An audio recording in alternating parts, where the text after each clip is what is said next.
We're back! We're back! It's only been... I know I streamed on Wednesday, but somehow it feels so long. It's only been like 2 days, or, well, 3 days, I guess, but I don't know why it feels so long since I last streamed. Time is a construct that I struggle with a lot. But hello! Oh god, wait, I'm gonna yawn.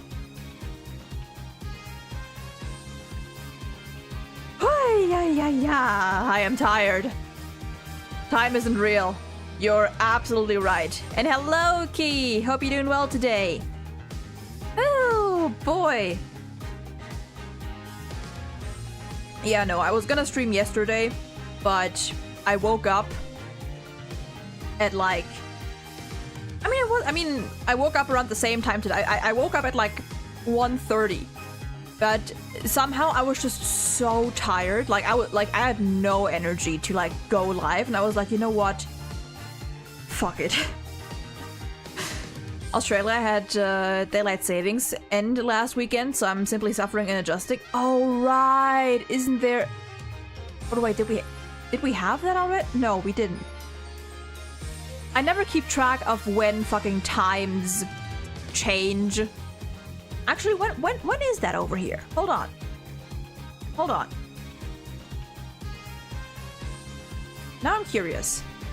October 27th. Hey, that's my sister's birthday. Okay, so the end of the month is that's when it is for us. Wait, does that mean it'll be an hour, like it'll skip an hour forward, or I never keep track of this shit. Never. I just hear people talking about it, and then one day I wake up and I'm like, oh, it's an hour earlier or later than I thought it would be, and that's just it. Actually, wait. See, back when I played, I still do, but when I played gacha games, Japanese gacha games in particular, more frequently, I would be able to keep track of this shit because, this like times, or like this like time change does not happen in Japan, as far as I, like it doesn't, or at least it does not, no, I'm pretty sure it doesn't happen in Japan. So I would just be able to see, like, how the time would change here by checking the fucking the login reset on these Japanese gacha games, because depending on which it is, in these games the daily logins will reset either at 4 p.m. my time or 5 p.m. my time. So I'd always be able to keep track of it with that. But since I don't, like, I don't play gacha games as often anymore, yeah, I just kind of forget. But that is like my way of remembering, you know, fucking how of remembering daylight savings. Like that's the easiest. Otherwise, I would have. I mean, I now have no idea. Should be back for you, I think. So it should be like. Okay, so. Okay. So that means So that technically means that if I did go to sleep earlier that night, I would have 1 extra hour of sleep. Or I'll have 1 extra hour of the night, I think is what that would mean. We went forward here, which is getting towards summer.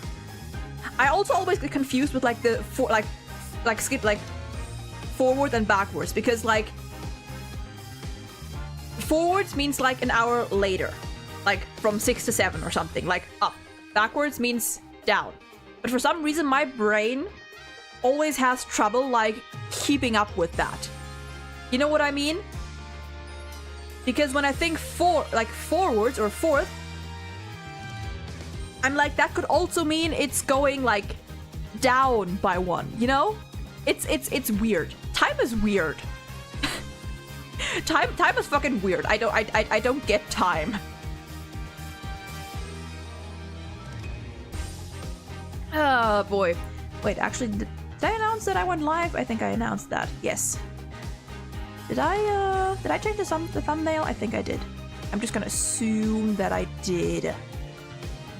I think we should be good on every end then. Yes. Okay. Okay, so we have, including this stream, I'm assuming about 4, maybe 5 more streams of this game. I think. I do want to get through this trilogy as fast as possible, while, you know, still taking my time. Just because I have a lot of ideas for, or not just this trilogy. I just want to get through the Ace Attorney games that are still lined up as fast as possible, because I have so many tier list ideas that I just want to get out. But I want to wait until I finish the 6 main games and the Great Ace Attorney, so I can, well, and until I mean, I guess I'm not gonna play the investigations games, but I'm gonna watch someone else play through it, so it's the same thing. So I can, like, when I do the tier list, I can just do it in a big bunch. I don't have to, like, separate the games, you know? So I can give my proper, like, rankings and tier list thoughts and whatever on all the characters. But I think after this game, we might take a tiny, just like 1 week, or maybe even just like 1 or 2 streams, like a break, because I realized that I think I need one. It's not that I'm getting tired of the game; it's just that, you know, too much of a good thing. I love Ace Attorney, but I think I'm gonna need a little breather after we finish this game, just a tiny breather. I don't know what I'll do. Maybe I'll do maybe I'll do another stream where I like just like react to stuff. Just because I found a couple of these like anime reaction or anime quiz thingies videos on YouTube lately, and I always think those are kind of fun. So maybe we'll do a stream or so of those, because they're funny, and it'll also give me a chance to just yap about something not, you know, game related for once. Because, you know, apart from the Ace Attorney brain rot, I also watch other stuff, and I play other stuff, and I have other thoughts that I want to get out. So we'll see about that. We'll see about that. But for now, we have 1 more case and a 1/2 of a trial to get through. So we'll see how fast that goes. And with that being said, nope, that's the wrong thing. With that being said, okay, there we go. Now we're back. Let's get back into case 4. We had it to be continued last time, actually. That's what I remember. We have a little bit of the trial left. I'm guessing this will take us another like 1 to 2 hours. So let's just go.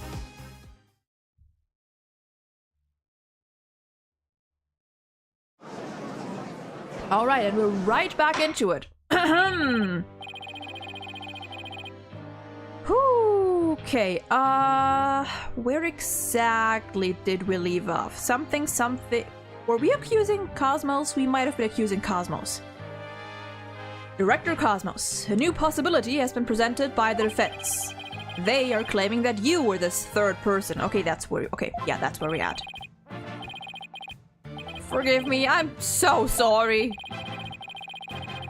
So the great pioneer of space development is revealed to be just another fabulous I forgot what that word means. Something else insult. I only have 1 question for the likes of you. Shall I send you off quickly or very quickly? I mean, between those 2?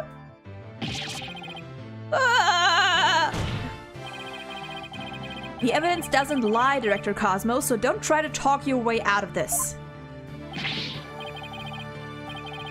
Fine, I'll tell the truth. It's all just as you say, Mr. Wright. It's true that I was there in the boarding lounge. I got there before Detective Arm, and when she arrived, she fired warning shots at me.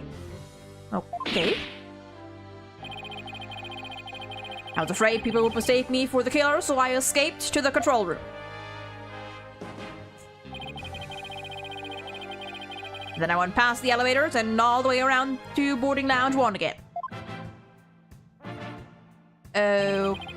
Okay.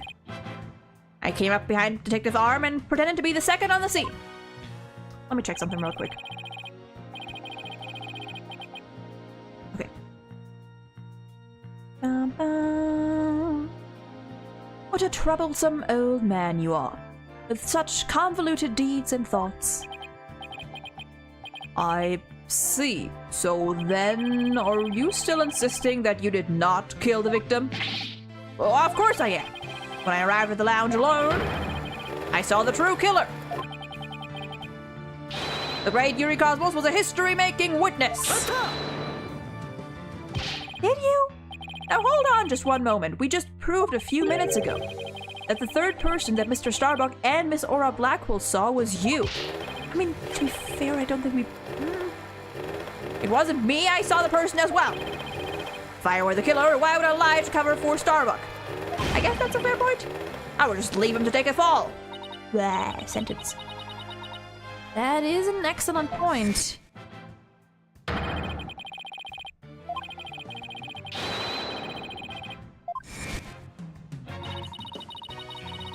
Well, it makes some sense if he told those lies to cover for Mr. Starbuck, unless that was also part of the plan, and he did that knowing we would probably figure it out, but it would give him some extra credit. It would make him seem less suspicious. That is another option.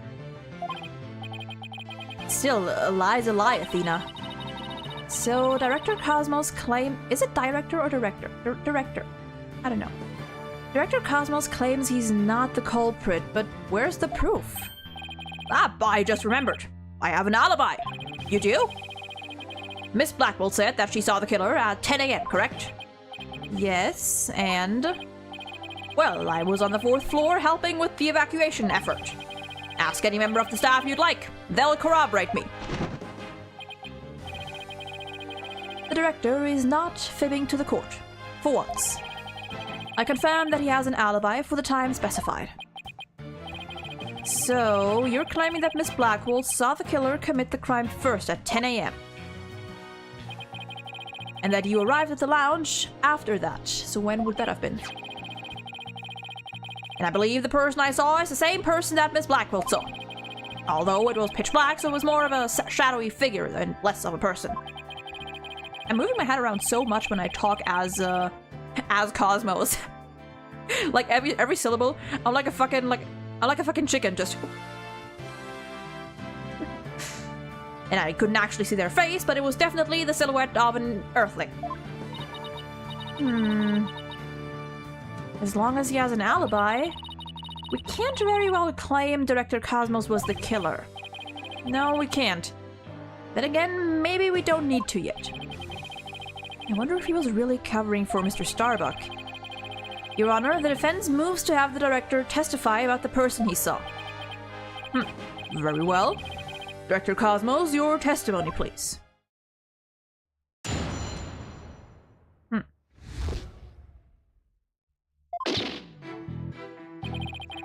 As I tried to enter the lounge, the true killer inside fired a gun at me. I hid to avoid getting shot. But when I tried to get another look, they had vanished to thin air. I was near the elevator side door, and well, every time I say launch pad, one door, and the control room door should have been shut tight to the killer. So you were shot at by the killer as well, and then they disappeared. Yes, though luckily no harm came to my glorious body. Unfortunately, the bullet hit Terran's oxygen tank. How would that have... I know because I heard a pang. That must have been the sound of the tank being ruptured. Wait, but I thought the bullet hit his metal. That was Detective Arms. Bullet, yeah. That was Detective Detective Arms bullet, remember? Right. What a mess this is turning into. So let's see. Director Cosmos is claiming that when he found Mr. Terran and his killer, the culprit shot a .10 caliber bullet at him. Right, but it actually hit Mr. Terran's oxygen tank and ruptured it. And then the killer disappeared and the director went into the boarding lounge. When Detective Arm caught up and fired those warning shots at him. Judging by his medal, it looks like one of them almost took him out too. Good summary, but that doesn't explain where our mystery killer went.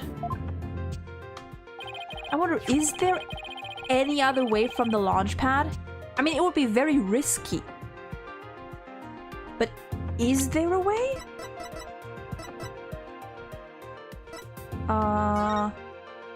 No.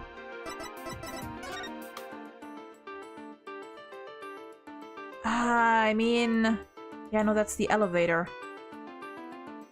That is indeed the elevator.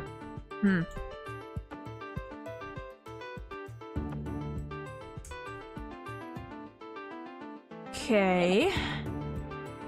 And Director Cosmos, I was wondering if you could elaborate on when the figure appeared. I'm ashamed to admit I tried to hide myself when I was shot at. What do you mean ashamed? I think that's what you should be doing. When I peeped back into the lounge, the real killer was gone. I rushed into the lounge straight away to investigate. But what I found was Terran with a knife in his chest and Starbuck out cold on the floor. So we have a culprit who vanished from a scene that had no escape route.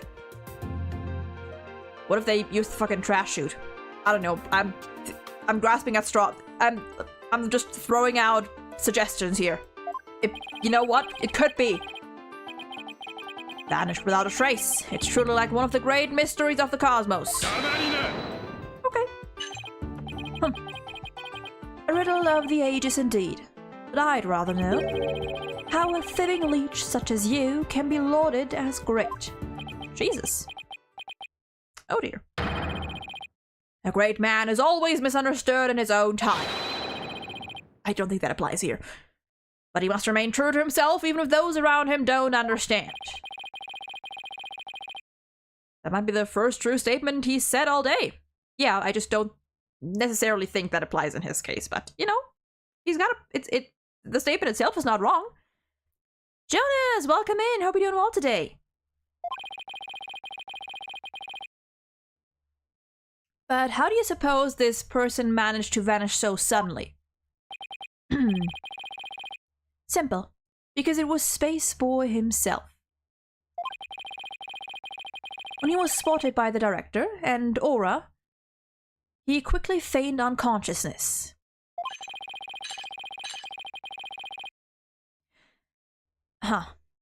That would certainly take all the mystery out of the idea of a vanishing culprit.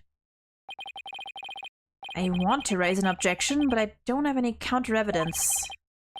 Director Cosmos, when you saw this person, did you also see Mr. Starbuck on the floor? Actually, yeah, did you see two people on the... Oh, fuck off. No, because it was as dark as a black hole in there. Didn't someone say that the floor was illuminated, though? I didn't see Starbuck until the other person vanished and I entered the room. That seems awfully convenient. That wasn't exactly helpful. That too. I'm prepared to accept your surrender, right, Dono? I can't find any holes in this testimony, but I can't give up. Mr. Wright, why don't you let me help? Huh? While the director was giving his testimony, I detected a cacophony of discord. Which means he's hiding his true feelings from us, huh? This just might help us find out what happened to our vanished killer. That'd be great, Athena. Let's see what you can do with him. You got it, boss. I wouldn't want to miss this chance to delve into a great mind. Yuri Cosmos, prepare to hand over the secrets of your heart to me. I love how we're just doing this. Like, the judge doesn't even, like, say anything anymore. He's... I think I mentioned this last time we did this too. Like, the judge doesn't even comment anymore. He's like, all right, this is what we're doing now. Go ahead. Okay. Try to enter the lounge. No emotion. Try to get at me. A lot of surprise, a lot of sadness, some anger. Yes, that makes sense. I hid to avoid getting shot. Or, well, like I said, I guess fear would be the thing. Yeah, surprise and the... Okay. When I tried to get another look, they had vanished into thin air. No surprise here. That seems weird. I was near the elevator side door. The launch pad 1 door? And the control room door should have been shut tight to the killer. Why? This one seems weird. Yeah, this one's weird. What's up with that? Correct me if I'm wrong, but you seem to be afraid of the launch pad door. The Great Yuri Cosmos afraid? And what basis do you have for that outlandish accusation? Whether I have any basis or not, you seem quite distressed by it. I'm most certainly not. Director Cosmos, there's something about the launch pad door you're not telling us, isn't there?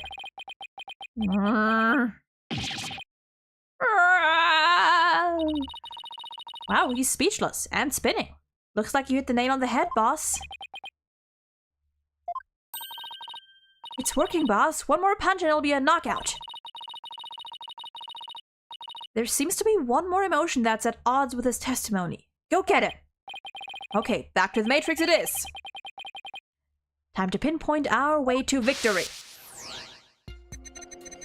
Okay, so the second one that I had, that was a little... Not this. This one. I feel like you'd normally be surprised to find that someone, like, suddenly disappeared. Hell yeah! This one was easier. You must have thought it was very strange that the killer vanished into thin air. I did. That kind of thing just doesn't happen, usually. And yet at the time, you barely registered any shock at the occurrence. What? Why are you... I can only think of one reason as to why you weren't surprised by the killer's vanishing act. You must have had a good idea of where they went, isn't that right? What? No, of course not.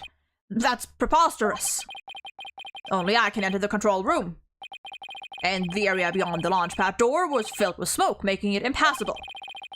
And as for the southern door, there was an arm there. I was standing right here. There.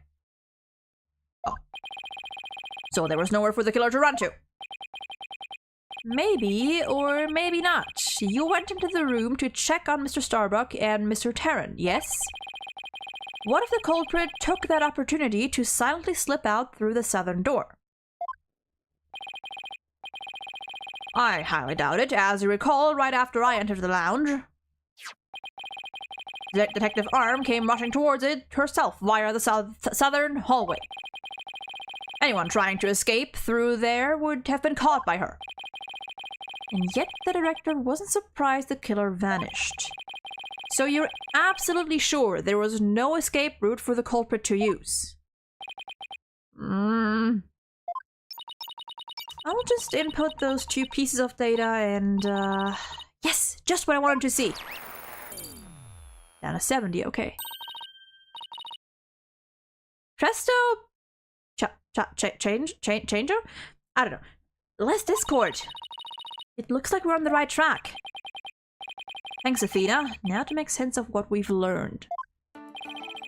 Director Cosmos wasn't surprised that the culprit suddenly vanished from the lounge. I have a strong feeling that he's not it. I mean, he's definitely not it, but...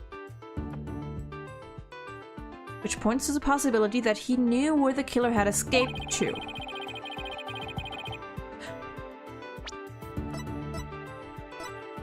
Wait a minute.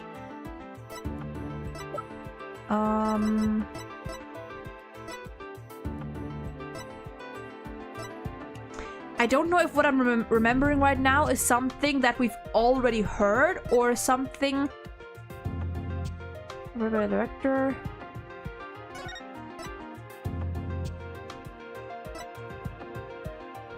Rich based on... Okay, no, I don't think what I'm remembering right now is, I think that's new information that we haven't heard yet. But I think I remember what this was about, roughly. Furthermore, talking about the door to the launch pad made him uneasy. In other words, he's probably hiding something about the launch pad 1 door. When you put those pieces together, only one solution to this puzzle comes to mind. Director Cosmos, did the real killer escape through here? It has to be, right? Yeah. Whoops. Right? The culprit went through the launch pad. God, launch pad! 1 door to escape, didn't they? Yes. I mean, no! Disaster to starboard! We're going to crash to an asteroid! Meet me! Thank you for following! Hope you're doing well today. The master tactician, you are not. But the area beyond that door was filled with smoke, wasn't it? Objection! Objection! True, but this is still the only logical answer there is. If we can just figure out what the director is hiding about the Launchpad 1 door, we should be able to iron out the logical inconsistencies. What? That door requires fingerprint recognition. Only Starbuck, Terran, and I have access.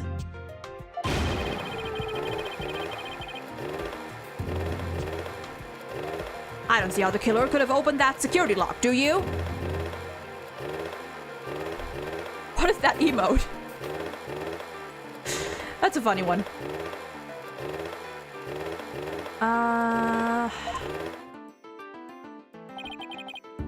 That's an easy one. The killer was right there in the boarding lounge, meaning there's a way he could have easily gotten past that security lock. Just whenever, like, it was opened, he could have just, like, slipped through.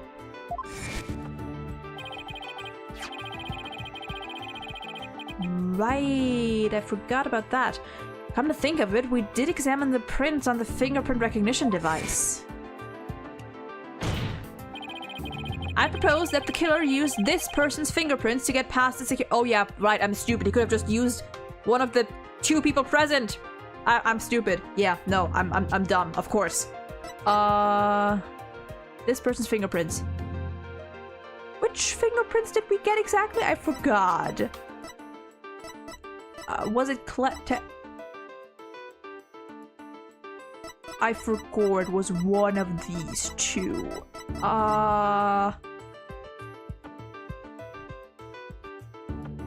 Was it? No. Was it I forgot which of the 2 it was.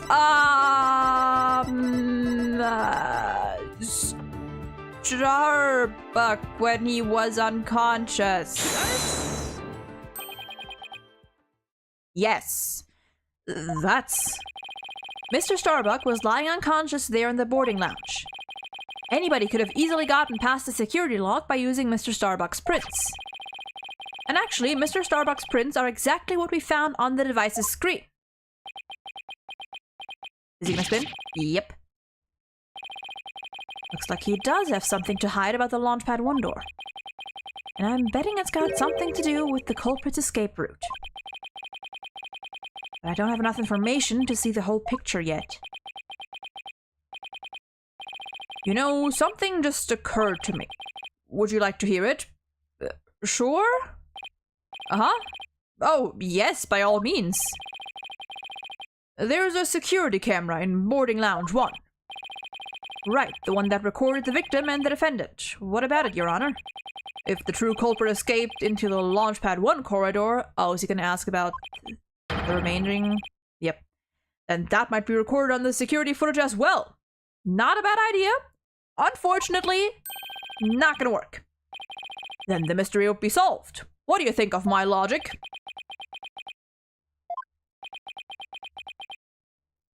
Yeah, about that. The whole gallery. I hope you didn't strain your faculties too much for that, Your Boldness. I beg your pardon? Look, if we played the security footage beyond this point... It just goes black. Oh my, the footage cuts off. The camera was running on backup power, but apparently the power cables were damaged. Most likely by the after effects of the explosion. There is no footage after this, be it of criminals or space aliens. And I thought it was such a good idea too. Just because your grandchild is watching from the gallery, it doesn't mean you should try to show off too much. Grandpa Boldness? Okay, dude. Prosecutor Blackwell, how did you know about my grandchild? I think his grandchild just learned a little about the harshness of the adult world.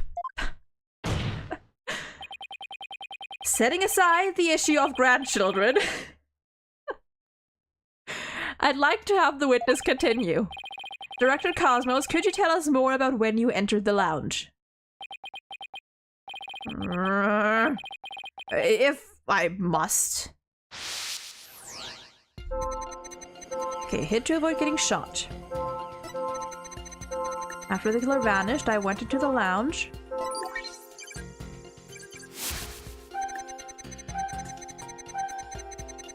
Yep. And then the detective shot at me. Okay, that one makes sense. So you see the killer could have only escaped to the Huh?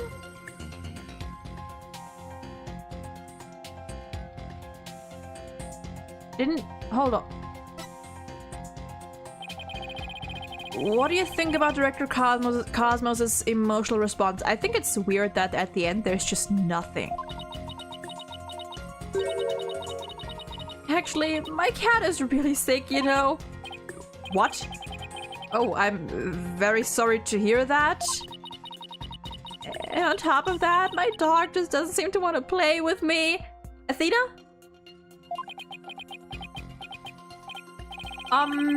Why are you telling me all this now? Also, somehow I doubt that you have pets. Just humor me, okay? Now, when you heard about my cat, and then about my dog, which story made you feel sadder? What do you say? Dog was not playing with me, cat was pretty sick.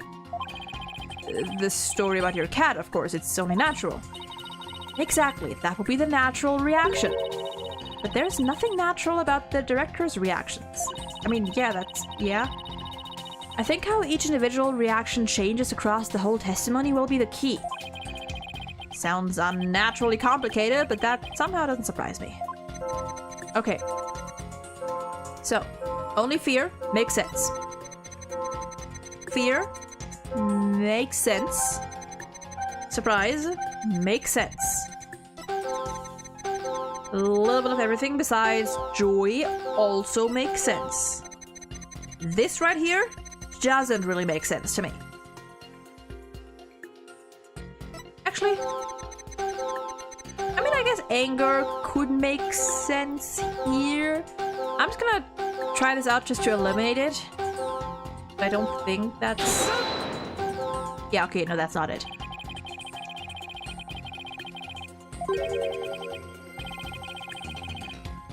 Wait a minute.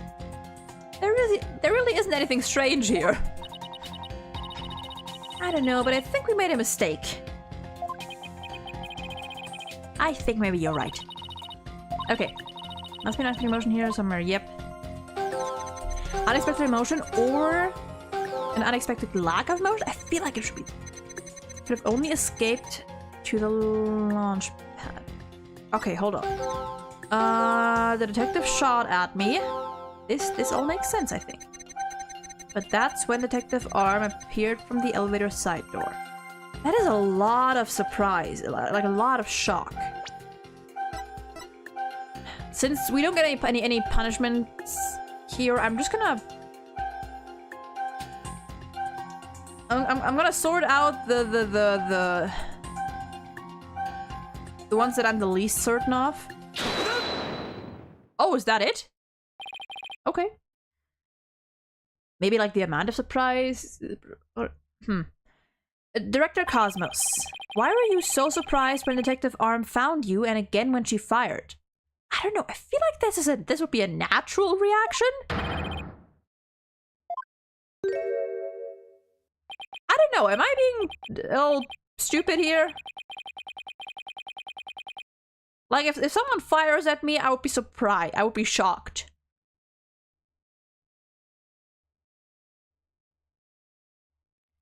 I guess, like, the amount of surprise when she came in would be weird, but... Huh. Sadly, even great men such as myself have ordinary human feelings. Our bodies are bound by the forces of gravity and emotions. Even a great man such as myself experiences surprise on occasion. Yes, I'm sure you do. But my real point is not the fact that you were surprised, but rather what you were surprised by. Pardon me? First, you were surprised when Detective Arm found you in the lounge. And just after that, you were, of course again, surprised when she shot at you. But considering what you were surprised about, a strange phenomenon occurs here. Phoenix, you're losing me. What is strange about your surprised reaction is the fact that you were...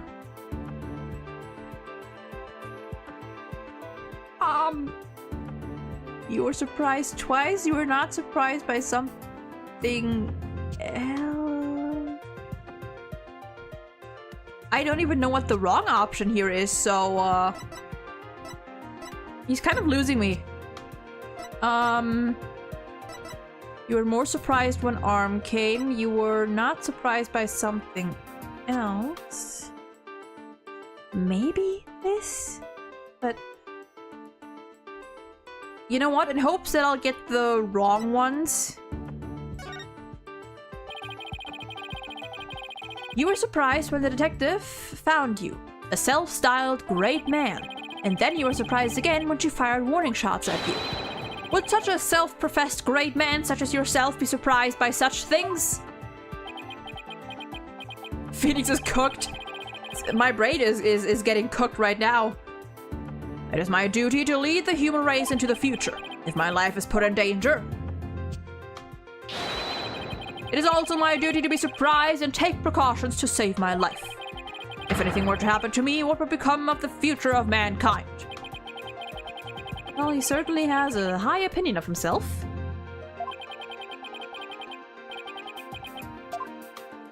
Okay, I think it might be the being more surprised by R, or no, it might be not surprised by something else. Oh, never mind. This is the one. Okay. I don't even want to go back. I think there wasn't really much fun flavor text here anyway. Sure, you were surprised when Detective Arm shot you, but the surprise you felt when she found you in the lounge was much greater. Oh, is he... Okay, now I think I'm starting to see where he's going. The fact that you were more surprised by simply being found than being shot at. Okay. Suggests to me that you were conflicted about whatever it was you were doing there. The enemy has acquired a new weapon! Commence operation, hide under your desk!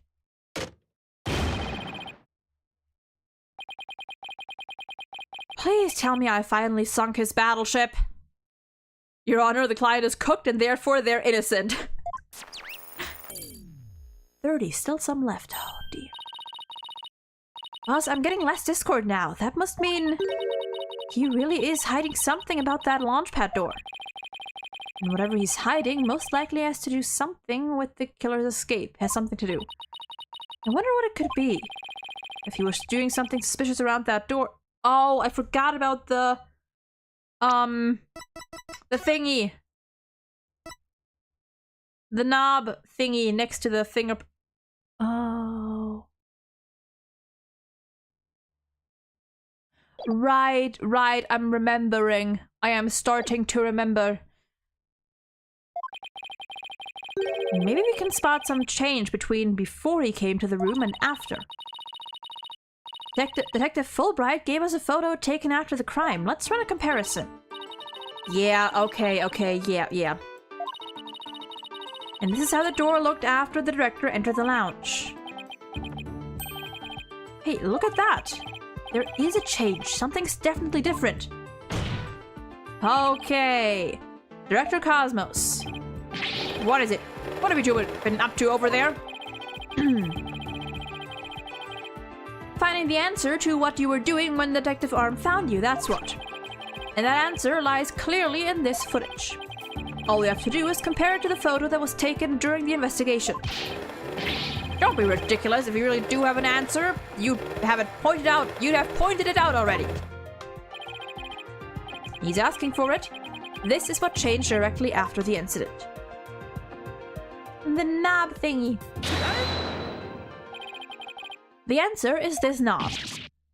That's... Your Honor, please take a look at this footage. Let's see. I'm not gonna do it again. Take a look at this knob next to the launch pad door. As you can see, it's horizontal. It is, isn't it? However, when we investigated the scene of the crime yesterday, the knob was vertical. And what does that mean? It means that sometime between before the director arrived and after, someone turned this knob.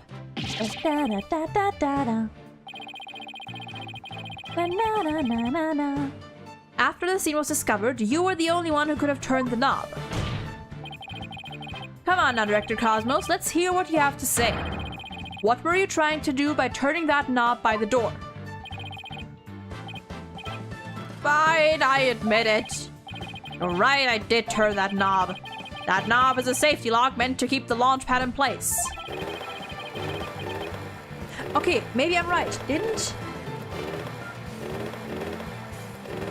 I think Ponko mentioned that. Was it Ponko or Clark? No, Ponko. Ponko was the one. I think Ponko talked about that to us. I was afraid there would be more explosions, so I wanted to move the launch pad away. You wanted to do what? Hey, didn't Ponko tell us something about how they prepare for a launch? Yes, okay. I was right. Ponko did tell us that.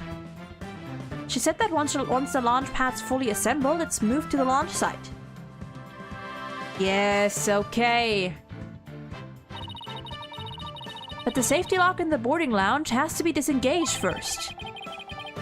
I guess that clears up what the knob is for. So if the killer escaped into the Launchpad 1 corridor, maybe they were transported along with the Launchpad to the launch site? I don't think so. The Launchpad 1 corridor was filled with smoke. I don't think they could have escaped through that corridor. So then where did the killer escape to?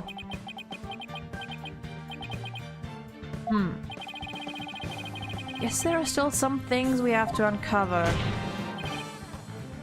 Director Cosmos, I request that you tell us about moving the launch pad in more detail. Fine, but listen carefully, for I'm about to give history-making testimony.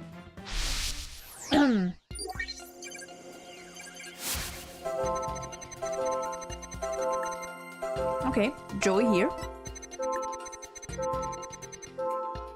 Feared there might be more explosions, so I had to cut the launch pad loose. Little anger? Okay, I think that's fine. That area was a sea of smoke. Where on earth could they have gone? That anger is fair. The joy at first is what bugs me here. This one is weird. Why are you happy? What are you happy about? I had no choice but to disengage the safety lock. You make it sound like you were reluctant to do so.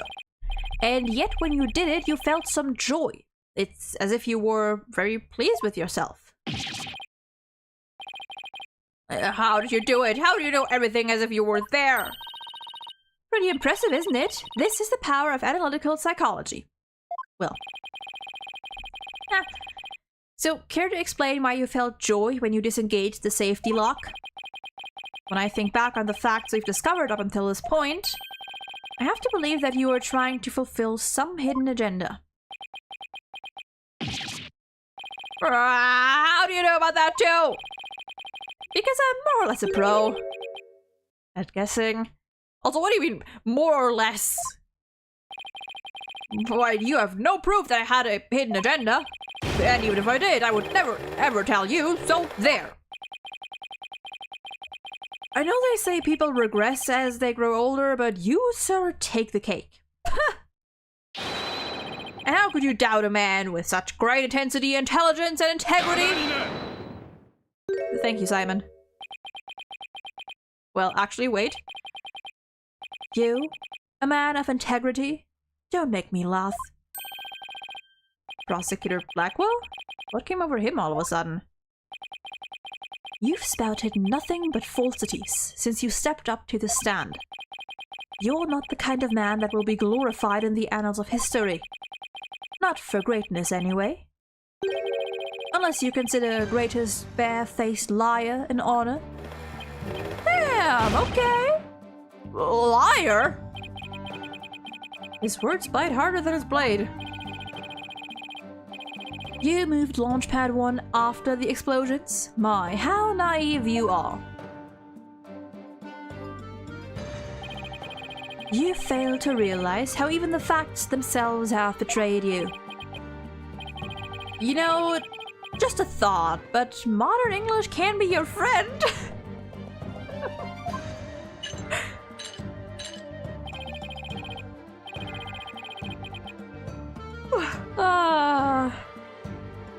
I love Phoenix's sass. And here's a thought for you. Immediately following the bombing, Launchpad 1 was on the boarding lounge side. The police confirmed this on site.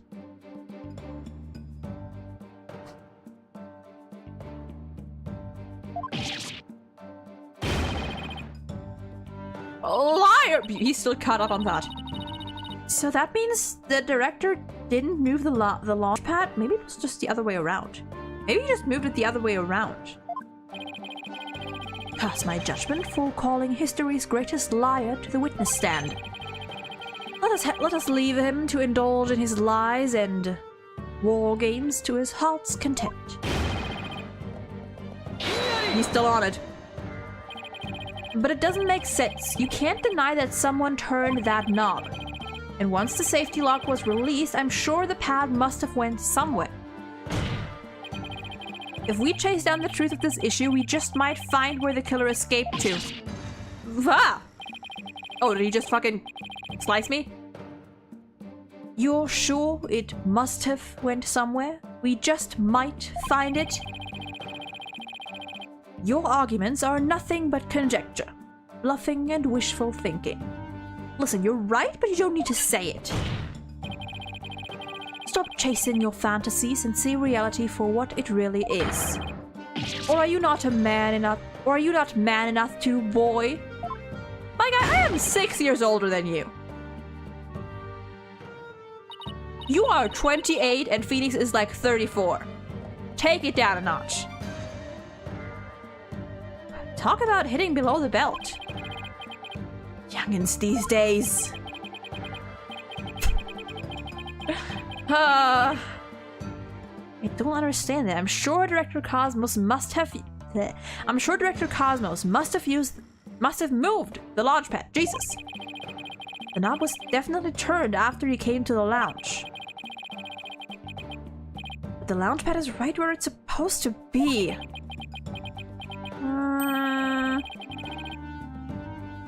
Wait a minute, maybe I have it all backwards. Yeah, like maybe if...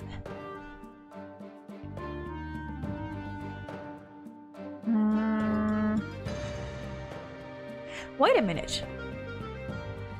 Maybe... Oh, wait, maybe. If the launch pad was, you know, gone, like at the launch site. Maybe the reason that Cosmos was happy when he turned that, like when he moved it back, was because he knew Clay and Starbuck were supposed to be in there?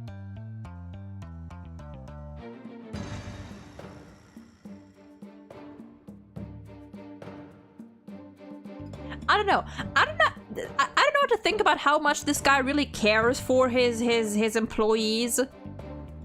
But that would explain this like spur of happiness. Like if he thought he was saving them.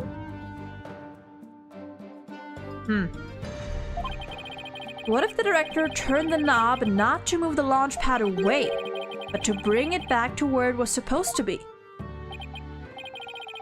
What are you blathering about? What if the launch pad was at the launch site before the incident? I mean, that makes sense, doesn't it? That makes total sense. Like, if they were supposed to be to go in that rock, that makes sense. And then after the incident, Director Cosmos moved it back to its usual spot. All he had to do was turn the knob to call the launch pad back. And it would be right where the police found it. Ah! There goes his hair.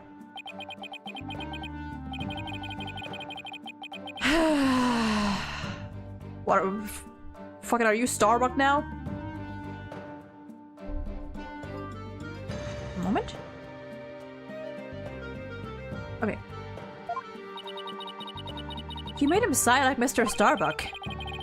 Was what I said really that off base? It pains me to have to explain how wrong your own logic is to you. However, our great liar turned the knob only after he discovered the crime scene. So we think. Indeed, the pad existed beyond the lounge when our Astro Wonders made their escape. A fact that has been recorded for posterity on filmless film. Maybe it was twice, maybe it was bam bam. Okay, hold on. Wait. I'm getting the facts mixed up in my head. Wait. Bomb goes off. Okay, so wait. So it's this way when the launch pad is by the lounge.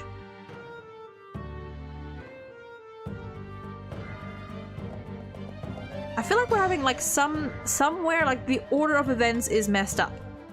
Somewhere something doesn't quite fit. Oh, right. So, to reiterate, stop chasing your fantasies and see reality for what it really is, boy. Get a grip, Mr. Wright, and focus. We know the launch pad must have been moved. But our deductions and the actual facts of the case are in direct contradiction to each other. Maybe it was moved back and forth? Well, maybe the two astronauts never actually boarded the rocket.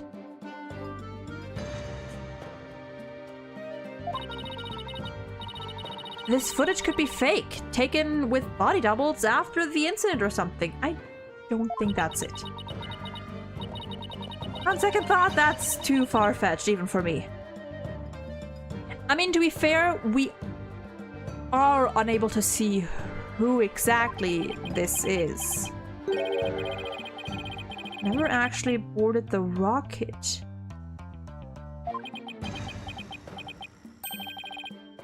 Wait a minute, maybe, just maybe.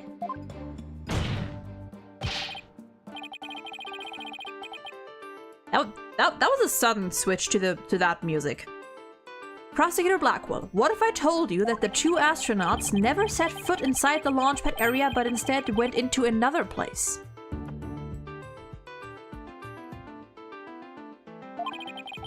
And what if when the director moved Launchpad 1 back, it was not from the launch site? Wait, what if when the director moved Launchpad 1 back, it was not from the launch site, but from another place? What would you say then? Cut the existential bull or I'll cut you. Mr. Wright, you will explain yourself at once. I know I'm right. It was all the other way around from the beginning. Very well, Your Honor. Let me explain. Director Cosmos' reason for moving Launchpad 1 was...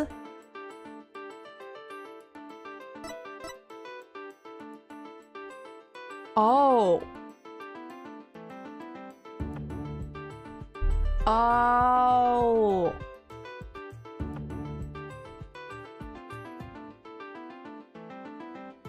Oh, that makes sense.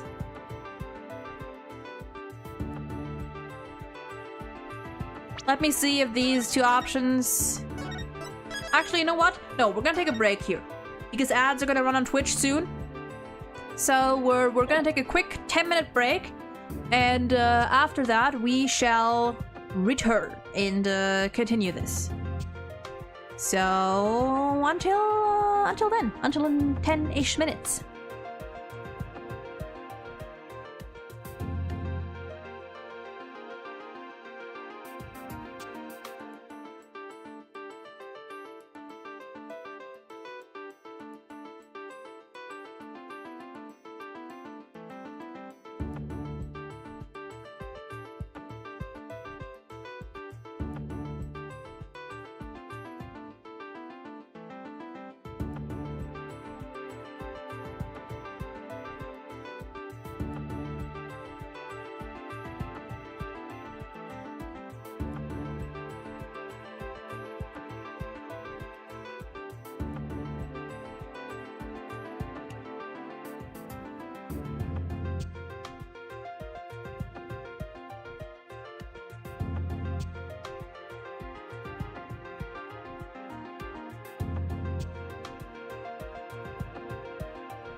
So as it turns out,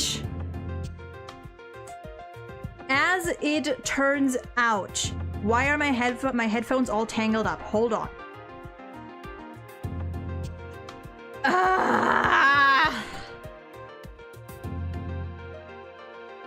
As it turns out, number one, I apologize for the slightly longer break because I had to feed my dogs.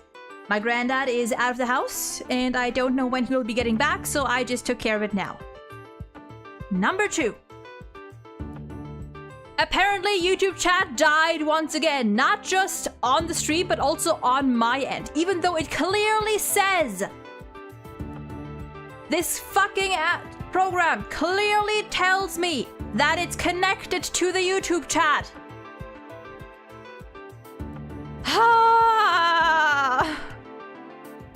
I even checked it at the start of stream and it showed a message at first. It showed Jonas's first message, which was on YouTube, but then apparently it just died. God damn it.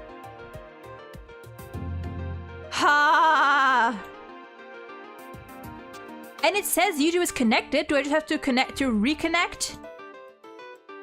God damn. As much as I like having two chats going on at once, this is so annoying. Especially because sometimes it just doesn't tell me.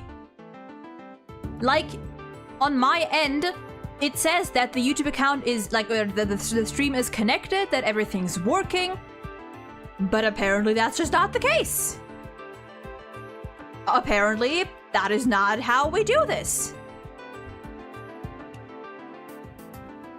I apologize. Once again.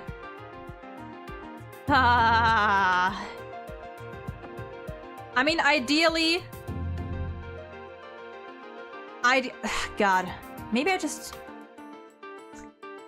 Maybe I just need to switch the open tab to YouTube from now on, because it'll still show like stuff like redeems anyway.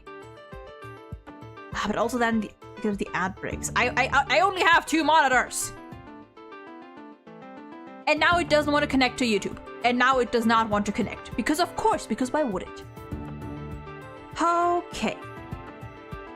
Lucas, welcome back. I am dying. No, but my chat is, although not people in chat, but the chat itself is being funky again. So I need to restart this bitch. Do I need to fucking restart the whole thing? Fuck it, I'm just gonna restart the whole chat. I'm gonna close this, and I'm gonna reopen it. Oh, man. Let's see if this fixes it. And if not, then I guess I'm just gonna have to go fuck myself.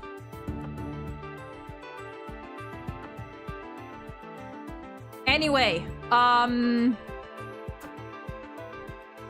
okay, cool. Accounts, let me reconnect, and please actually fucking do that this time. Yes. Please. Please.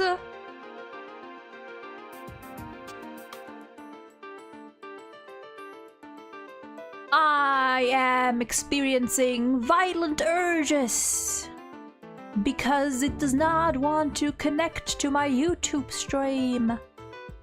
Why does it not want to connect to the YouTube stream? Why is that a thing that you do not want to do? What is your problem?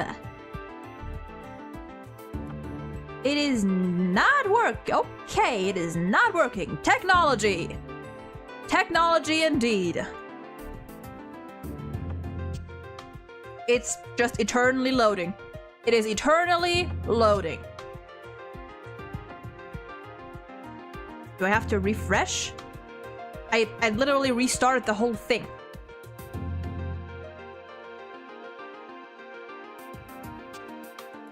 I'm gonna give this. I'm gonna give this fucking like 3 more tries. Okay, try number 1.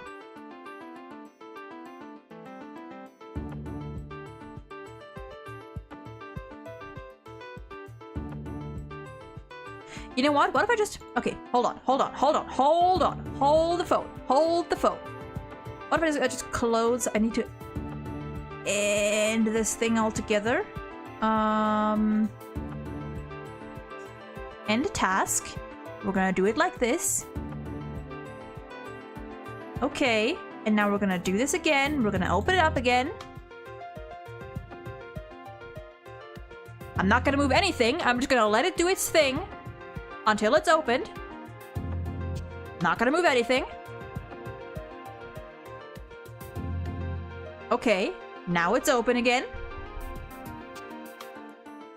Okay, now it's opening twice, apparently. This is hell. This is the worst. This is awful.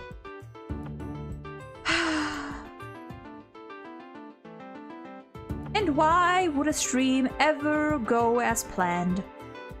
Why would that ever be the case?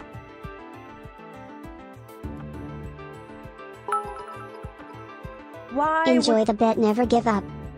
Thank you. Okay, it says it's connected now. Okay. It'll probably need another couple minutes to connect to the YouTube. So in the meantime, I'm just gonna have the YouTube chat open so I can actually read what's happening. And I'm just gonna hope that this will work. I need more water and chocolate. I got chocolate with me. I need some chocolate. 1 second. I need to get myself some chocolate.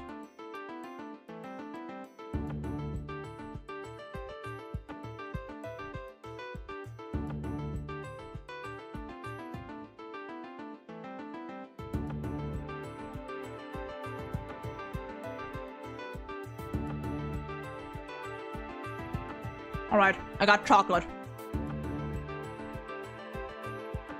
Now, I'm gonna leave the YouTube chat open here.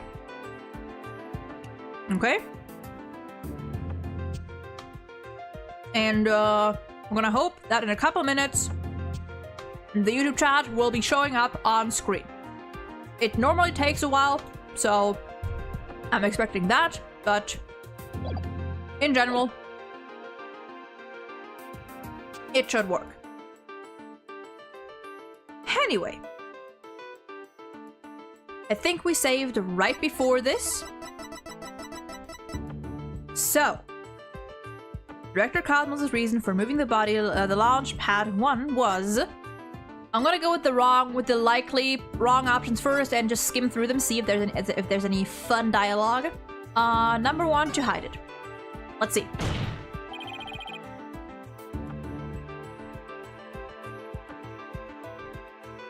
Passion fruit. In Brazil, when you need to calm down, you drink passion fruit juice. I've never had passion fruit. Never had that. Oh, that means I'm also gonna have to... Okay, wait. Okay, just until the chat is back up. I'm gonna have to do it like this. Okay.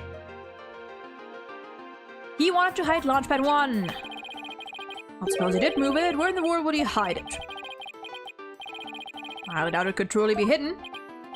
Oh, behind something? Behind something, maybe? Mr. Red, are you asking me or telling me? Looks like I messed that up. Let me try it. Okay. I think the second wrong option would be switch it with another place. Never mind, apparently that's the right option. Hold on. No. I'm not giving up my extra health point. I didn't expect that to be right.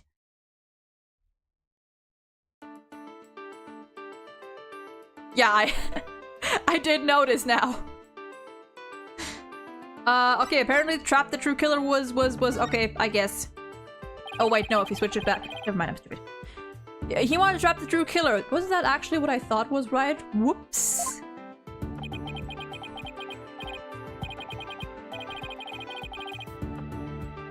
Right. And that the corridor between the launch pad and the lounge was thick with smoke. If the killer had been trapped in there, they would have been found as dead. Okay, yeah, no, that makes sense. Whoopsies.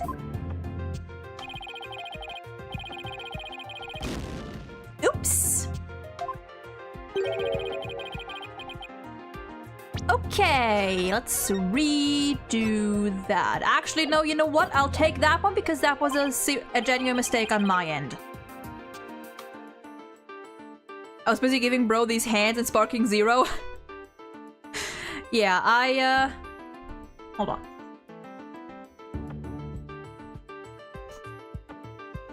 Okay, you see, normally, by now, it would have been connected. Normally, by now, the YouTube chat would have been connected. Normally, by now, the chat would have been connected. Can I refresh this here somewhere? Use from Twitch and yep, that's the thing that we want to do. Yep.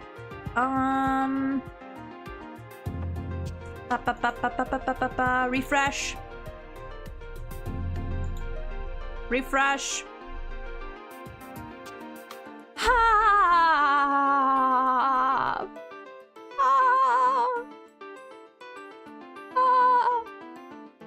I don't want to have to read to close this again.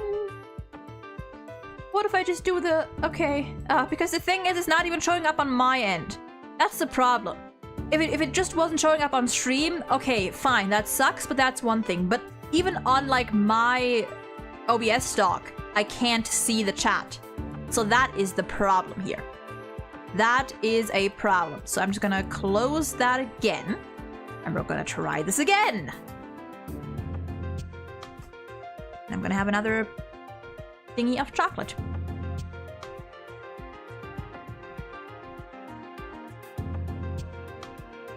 Average Kim stream? It's an average Saturday.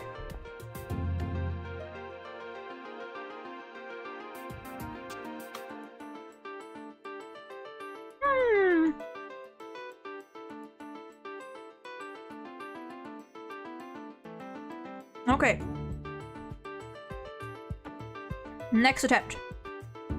End task. End task. And I'm gonna restart this. Again. I'm gonna restart the whole thing. I'll do anything I can that isn't having to restart stream because I don't want to do that. Ah, this is agony.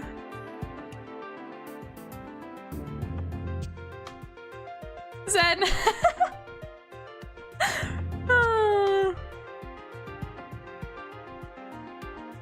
Okay. Let me get the doc back on here. I think it's this chat. Nope, it's not this chat. Which? Oh.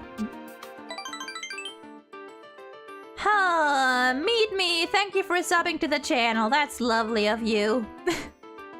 I appreciate that. Okay. Objection! Objection! I object to the scuff. Okay, accounts. Okay, it says connected. It says we're connected. It says connected to YouTube chat successfully. Is that a good sign? Is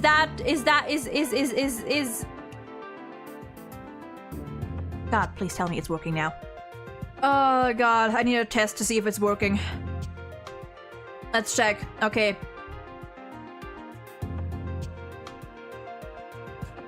Motherfucker! You fucker! Wait, no, wait.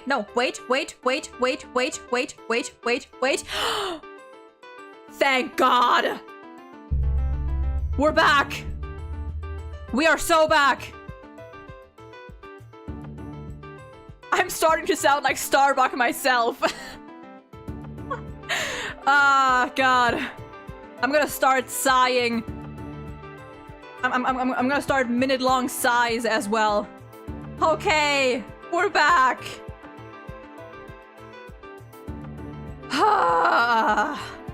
Okay, and now I can actually, it is both on screen, and I can see it on my end. Okay. Okay. Thank Christ. We are back.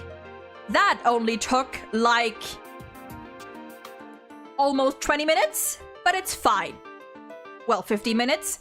It's fine. We're back, and now we can actually fucking continue. An hour and 40 minutes in, YouTube chat lives. Oh man, I hate it here.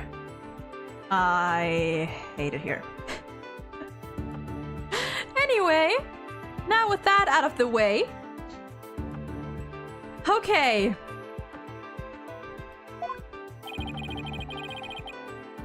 Now we're actually back. At this rate, we're not even gonna start case 5 today. At this rate, we're gonna reach hour 3 or hour 4 and still gonna be in this damn trial.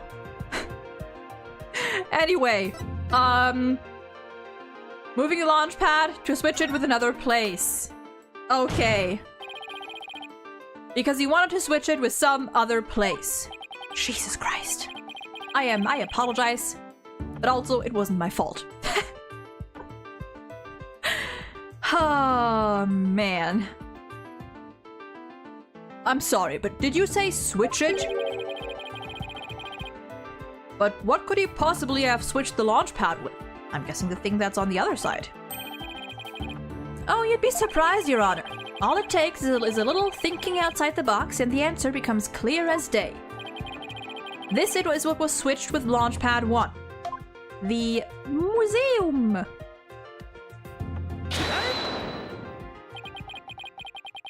Launchpad 1 was switched with the Space Museum. In the past, the Space Museum used to be Launchpad 2. It has all the same features as Launchpad 1 and can even be moved to the launch site. Meaning, the Space Museum and Launchpad 1 can also be switched with each other. Oh dear, my throat. With each other. God, I would love some ramen right about now. I would love some ramen. That sounds low. I haven't had ramen in a long time. The last one I had was like instant ramen with some shoyu broth that my grandma just bought. But it tasted awful. It did not taste good. Someone in the shadows is manipulating the stream. You know what? Probably. Probably. They don't want the shit to work.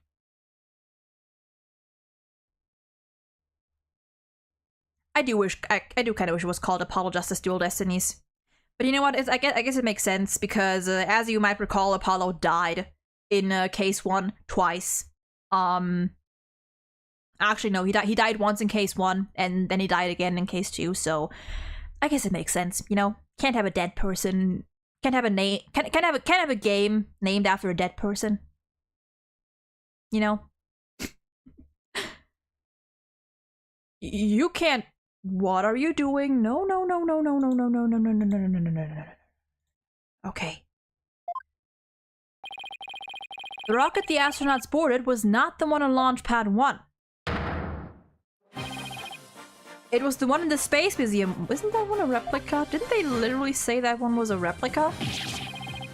What? No. And yet it's the only explanation that accounts for every riddle and inconsistency. This is how the Space Center was just before the incident. I see Launchpad 1 and the Space Museum have already switched places. That's right. And with the two switched like this, the astronauts entered the Space Museum from boarding lounge 1. This allowed the troop killer to enter Launchpad 1 from boarding lounge 2 and set the bomb on the rocket. Yes. Apollo Justice, dual dead destinies. Apollo Justice. Dead Destinies. I have a bunch of instant ramen at the back. Stuff's my favorite. I'm not too big a fan of instant ramen. I like it when it's like prepared, like just like freshly prepared, you know. I do have a restaurant, a ramen restaurant that I like to go to, but I haven't been there in ages. I should go there again. Dual Destinies, that's the one. Come to think of it, the door to the Space Museum from Boarding Lounge 2... Welcome, welcome. The Space Museum is open to the public every day of the year from 9 a.m. to 7 p.m. Exactly, anyone could pass through the door to the Space Museum and okay, yeah. There is no fingerprint recognition system on that door. In other words, with the two launch pads switched like that, someone other than Mr. Starbuck could have easily planted that bomb. Haha! After setting the bomb on the rocket, the culprit snuck into Boarding Lounge 1 and waited there, concealed, in order to kill Mr. Terran when the two astronauts emerged from the Space Museum. Recall that Miss Blackwell, Mr. Starbuck, and the director all saw a suspicious figure, who, we can suppose, after killing Mr. Terran, made their escape into the Space Museum. After that, Director Cosmos switched the two launch pads back, without realizing the killer was inside the Space Museum. Why did he switch them back, actually? That's another question. Why did he do that in the first place?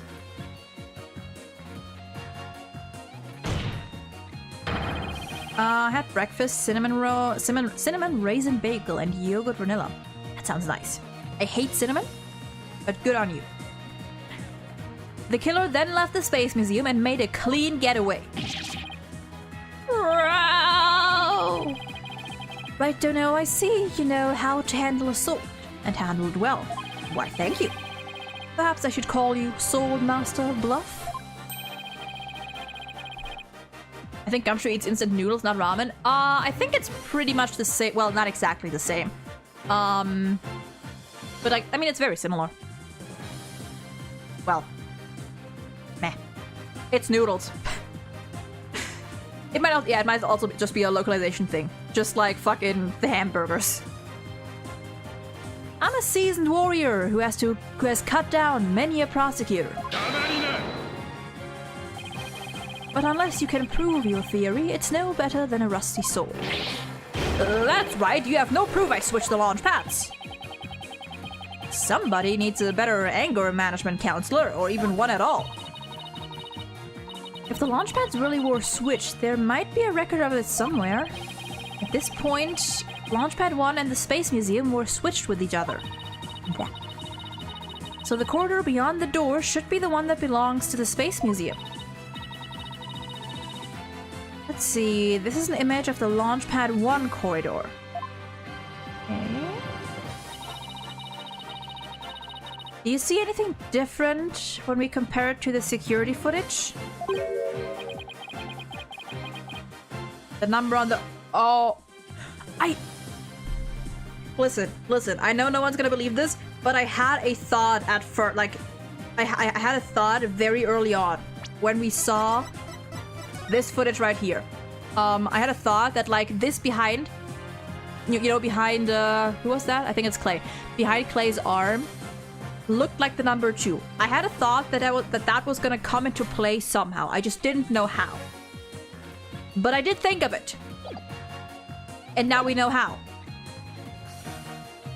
And I didn't see the number down there. Yeah, it's behind me.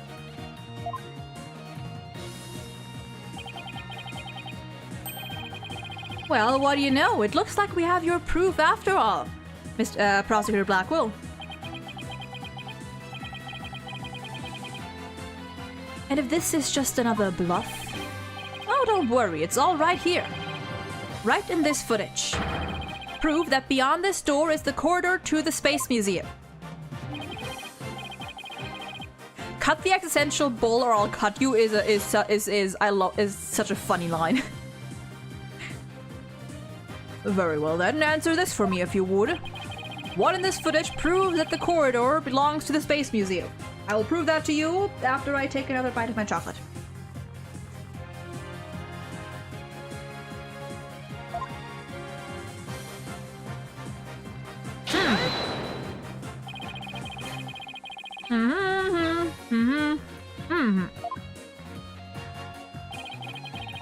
Now take a look at the floor of the corridor in the security footage. Do you see the number behind the astronauts? It doesn't look like a 1, does it? That's because what you see is actually part of a 2. What? Why is it a 2 and not a 1? That's because the corridor you see is the one to the Space Museum. Hell yeah. If Gumshoe's salary ever gets to the bare minimum, he'll be eating Eldune's hair. I mean, to be fair, Eldune's hair, fun fact, is actually noodles. I think. At least it's not his actual hair. And it looks like noodles. So I'm just gonna assume it's noodles. It might also be a hat made to look like Yes. Also, if his salary ever gets to the bare minimum, I think it's well below that already. I don't think it can get any lower than it already is. Have you played Apollo Justice? I have watched a playthrough of this trilogy. Or, you know, like before the trilogy released. I watched a playthrough of Ace Attorney 4, 5, and 6.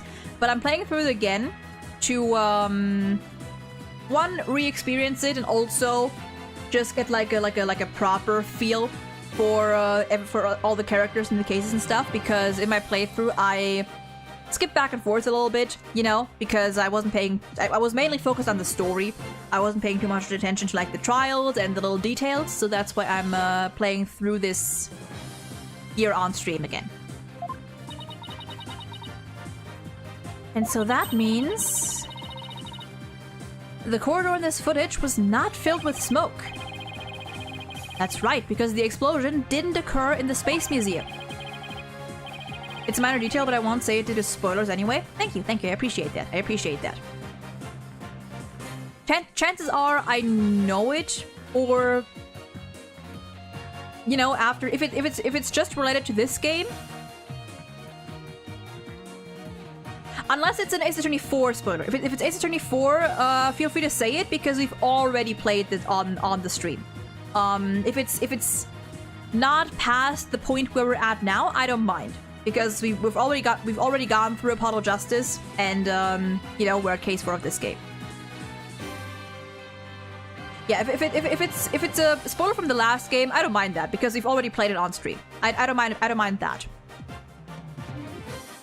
When I say no spoilers, I just mean don't spoil anything that we haven't played through on stream yet.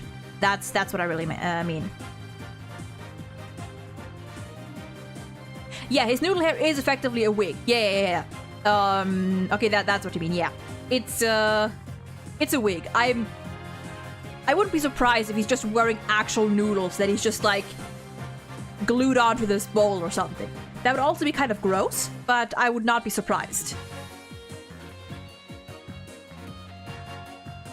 I like to imagine that the noodles really are his hair. A soggy, salty hair. Oh, no. By the way, I still have case 1 of Apollo Justice.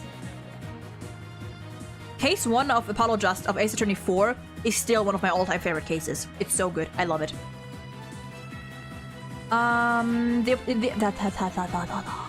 The explosion occurred in Launchpad 1 on the side opposite the Space Museum. And now that we know the 2 astronauts escaped from the Space Museum, the mystery from the previous trial of how they got down the ladder is cleared up.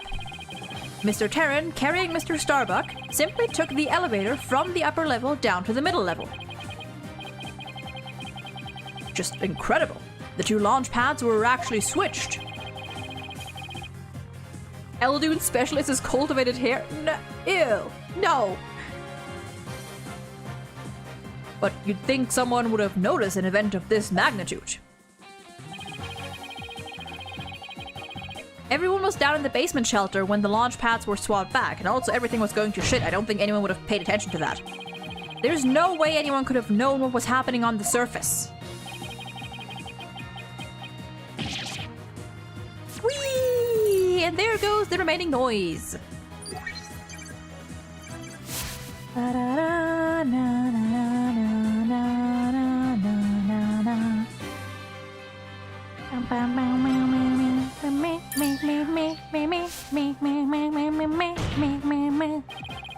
No more lies, Director Cosmos. It's high time you told us the truth. Hell yeah. My honor, my glory, everything is slipping away. Time to deploy my ultimate weapon. Galactic engine ignition! Jesus Christ, what the fuck? Where are those coming from?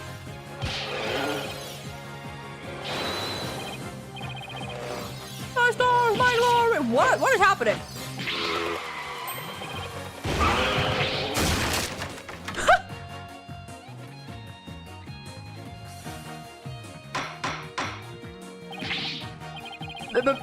Bailiff, on your steed and after that witness.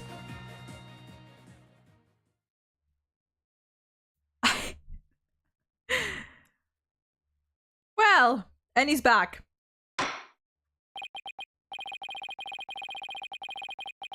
Oh boy. That was a good breakdown. I like that. I like that one. Oh, and his stars fell off during that. Oh, that's what it was. I always liked Apollo Justice. It's actually the game that saved my mentality along with Dual Destinies. Nice, nice. Apollo Justice is a great game. It's actually a great game. I love Apollo Justice. I'm enjoying this game so far. It doesn't hold like it's not better or not as good in my opinion as Ace Attorney 4, but it's still good. I still like it. I would give this one so far a solid 7 out of 10.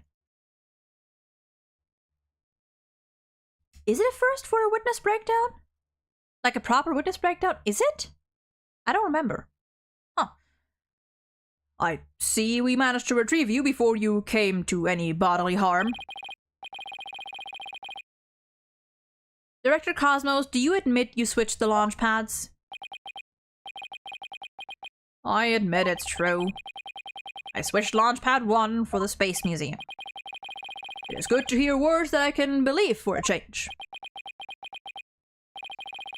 Before you do, Your Honor, 2 things. First, we don't know if Mr. Terran had prior knowledge of the switch. As for Mr. Starbuck, he was unaware of his surroundings thanks to his medication. Either way, Mr. Terran would have realized the instant he stepped into the Space Museum that it had been swapped with Launchpad 1. So my first question is, if the Space Museum was perfectly fine, why did Mr. Terran feel the need to put on such a dramatic display?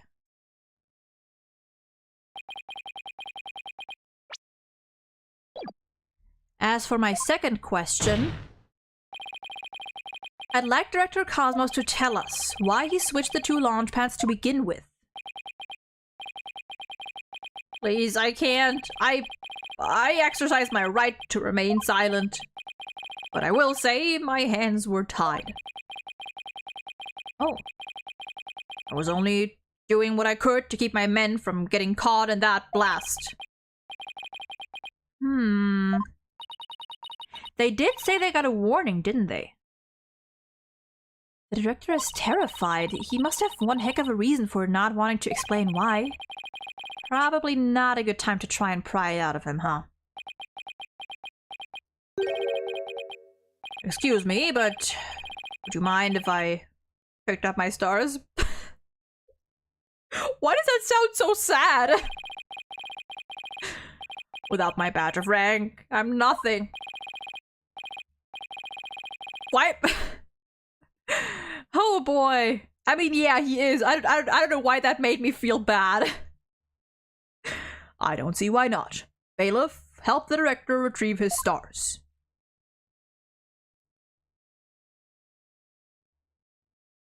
And he's back. It appears the possibility of a culprit other than the defendant has presented itself. Mr. Starbuck, is there anything you wish to say? Oh, I thought it was gonna sigh. I don't get it. Don't get it. What don't you get? Director, why did you do all that? In the very beginning, you never meant for the launch to go ahead, did you? He did take the warning seriously. He did take it seriously. Yeah, his intentions were good, but the way he went about it was god-awful. You tricked us. Mr. Starbuck. Starbuck, my boy, I'm sorry. I can't tell you the reason why, but I have to do it to protect the Space Center. Director! Will I ever get the chance to go to space again? Yikes. Yes, of course. I won't rest until it happens. I will get you to space again, my boy. Oh, how sweet. And the dream is still alive. Oh god, what? What do you want now? What do you want? I love you, but what do you want? What? You're not going into space, Starbuck, but prison. I won't have it any other way. He said his name. Wow. Do you guys find it hard to watch Ace Attorney videos while you still haven't finished the series? I was trying to watch some Ace Attorney memes and then YouTube recommends me breakdown compilations. Oh, bro, that sucks.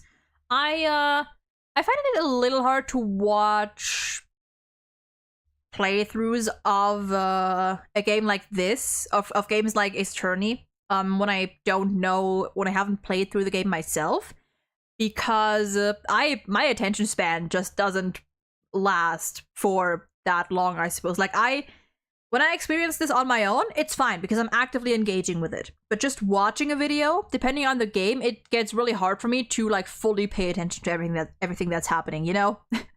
And if it's a game like this where I mainly care about the story, I tend to like skip certain parts where I assume nothing big is gonna happen.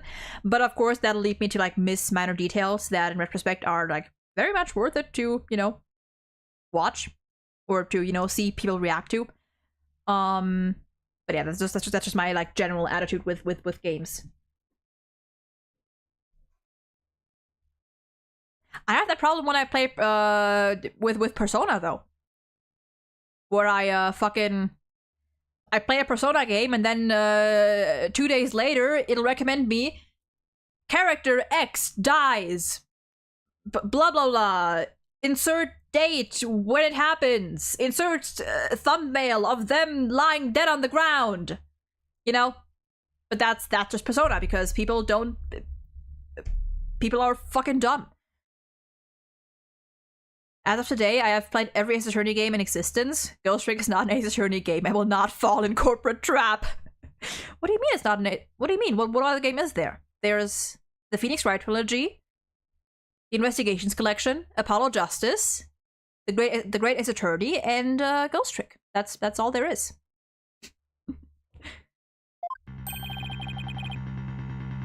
Why are you so hung up on him? Yes, I accept that the launch pads really were switched. And if there were a third person at the scene, I suppose they could have escaped. But I have yet to see proof of this third person's escape via the Space Museum. That's a good point. He's right. I don't have any proof. Starbuck, you will spill everything you know. What, me? Oh! Where did you get those bombs? Tell me now. Why do I have a feeling you're gonna get zapped in a moment, buddy? If you don't, my blade shall feast on your blood. I have a feeling that someone is going to get zapped very soon. If I'm gonna die, I wanna die in space! to do something. Solomon Starbuck. Prepare yourself. And there we go. There we go.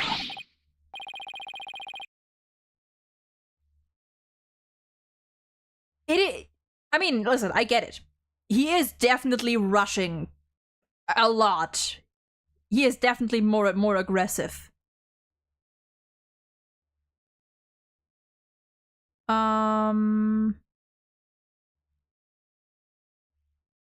Okay. Now, you know violence isn't the answer, Prosecutor Blackwell. That annoyingly cheerful laugh. It can be none other than... Bow, bow, bow. Champion of righteousness, Bobby Fulbright here. In justice we trust. Detective Fulbright. Sorry to keep you waiting, Mr. Lawyer. I hope I'm not too late. I don't believe we had an appointment. Epic. That is an unfortunate typo.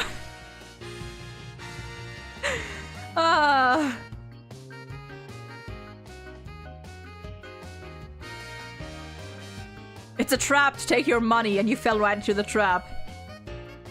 But they featured Ghost Trick on Ace Attorney TV. No, what do you mean, Zen? It's the trilogies, the Miles Edgeworth games, the Great Ace Attorney, and Ghost Trick. That's all there is. Are you feeling all right? Are you okay? I tried to hurry, but I ended up helping a little old lady across the street. And then I had to break up a cat fight. I tell ya, justice sure is a full-time job. Was it a fight between cats, or... Why are you here again? Because the defendant isn't the culprit, and I came to make sure that justice is served. I don't have any idea what you're talking about. Fulbright, I always thought you were a bit touched in the head. But have you finally succumbed? Nope, but it looks like you've succumbed to this phantom of yours. Oh dear.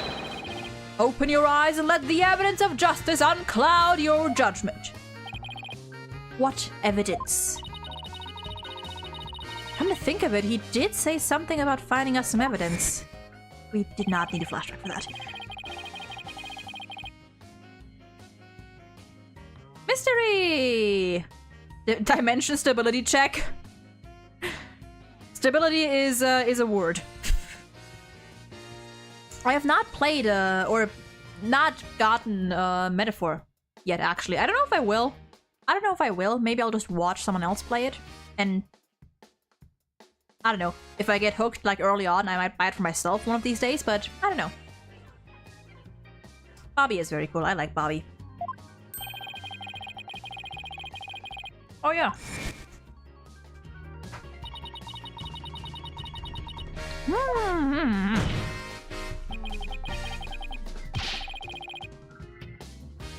So what is it? Something that will prove Mr. Starbuck innocent?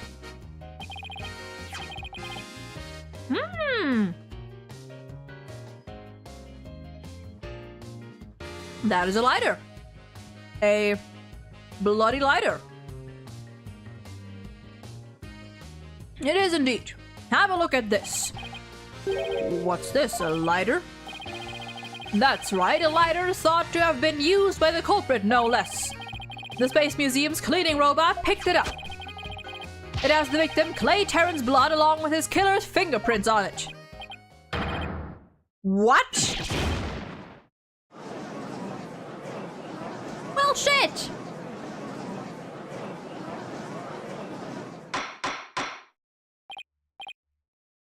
Order! Detective Fulbright, can I assume that the fingerprints don't belong to the defendant? Shin, welcome in. Hope you're doing well today. Ghost Trick is somewhat related to Ace Attorney, and I want to elaborate on that because of spoilers. They didn't mention Layton versus Wright because it's a level 5 game. I think I might have heard that Ghost Trick and Ace Attorney, there is actually some relation, but I don't know anything about that. Maybe I'll play Ghost Trick one of these days. And so, let's enjoy your lurks. You bet Mr. Starbuck is totally innocent. This is it. This is just what I needed.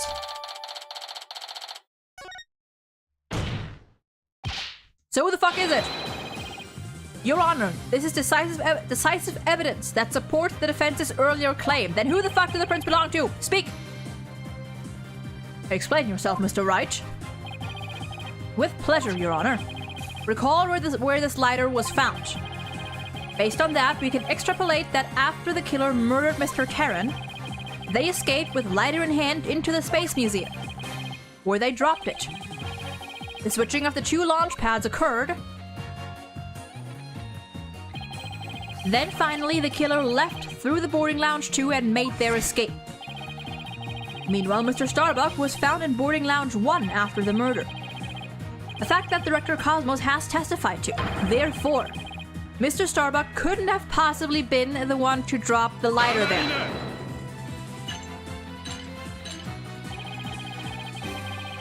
But the defendant had free reign of the area until Director Cosmos appeared. Could he not have dropped the lighter in the Space Museum during that span of time? I don't think so. You'd like that to be true, wouldn't you? But Director Cosmos testified that right after he saw the mysterious figure with the lighter, he went into the lounge and found the unconscious Mr. Starbuck. In other words, Mr. Starbuck wouldn't have had the time to double back to the museum. No, Prosecutor Blackwell, this lighter could only have been dropped by the real killer. Most importantly, Mr. Starbuck's fingerprints were nowhere to be found on this lighter. I think you understand what this means, don't you? No one has said who the prints belong to yet. This piece of evidence unequivocally proves that Mr. Starbuck wasn't the culprit. Just finished playing Ace Attorney on my phone. What a blast to play back all of it. These games are fucking amazing. Budget gaming, baby! It is nice that you can play these games on mobile. That is really cool.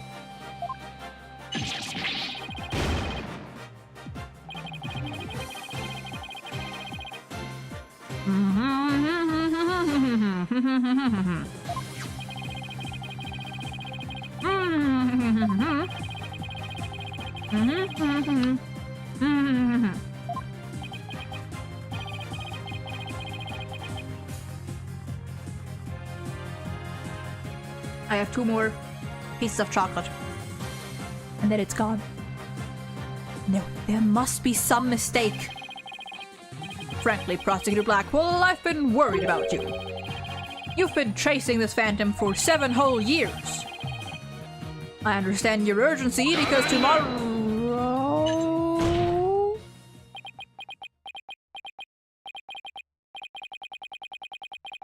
Fulbright, you promised never to speak of that. Tomorrow? What about tomorrow? Given the body of evidence, I think it's safe to say the defendant is innocent. In light of the fact that it was impossible for him to have committed the crime. A few unanswered questions remain, so I look forward to seeing what you two uncover.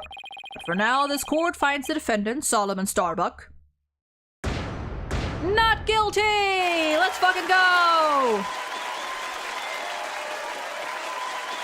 Anyone tried to play the mobile version of Ace Attorney on PC using BlueStack and such?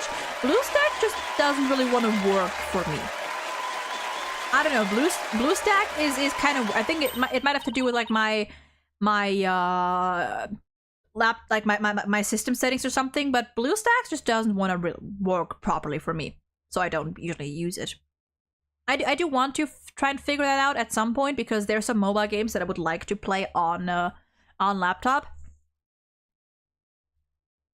Well, either that or I'm just gonna have to get a capture card, a decent capture card. Not gonna lie, I really hope they continue the Ace Attorney anime. God, I need it! I agree. I need an Apollo Justice anime. I need to see Clavier Gavin animated. You don't know what I would give for Clavier Gavin to be animated. We did it, Mr. Wright. Looks like we pulled it off somehow, huh? With some help from Detective Fulbright. So are we just not gonna talk about who the prints belong to? Is that not the thing we're gonna address? Mr. Wright, Miss Sykes, thank you. And please thank Apollo for me, too. You all are the best. Oh, I wish we could tell Apollo about Mr. Starbucks' verdict right now. Me too, but that's going to have to wait. Now that a verdict has been reached, I'd like to bring today's trial to a close. Court is adjourned.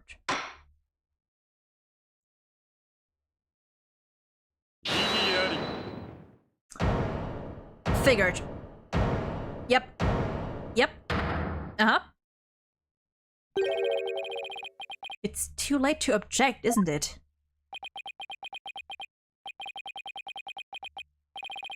It simply isn't possible. Something's wrong. Prosecutor Blackwell, are you dissatisfied with the verdict? Fulbright, what were the results of the fingerprint analysis for the lighter? The results? Okay, I'm not gonna lie that much. Oh, well, I was in a hurry, you see, and then there was that catfight, and, well...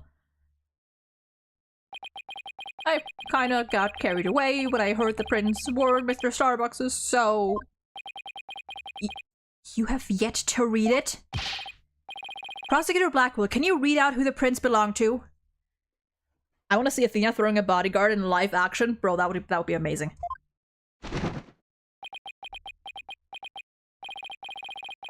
Upon thorough analysis, the fingerprints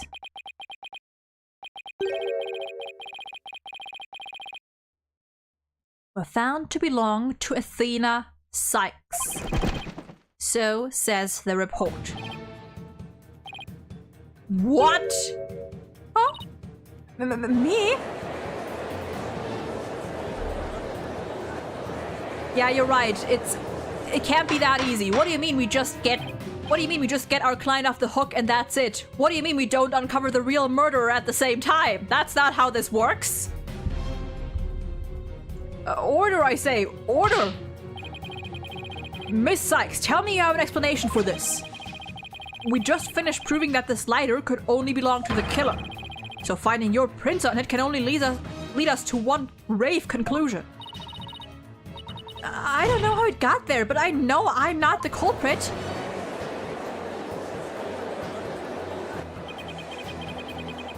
This can't be happening. We built up our argument piece by piece. And I don't think any of our reasoning was faulty.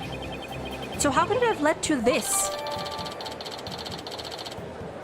Later updated in the court record! Oh, what have I done? Please forgive me, I'm sorry! Order! Order! Detective Fulbright, stop your crying! Stop your bitching in my courtroom! What in the world is happening here? It's like the world's gone mad! Order! Order! I will have order!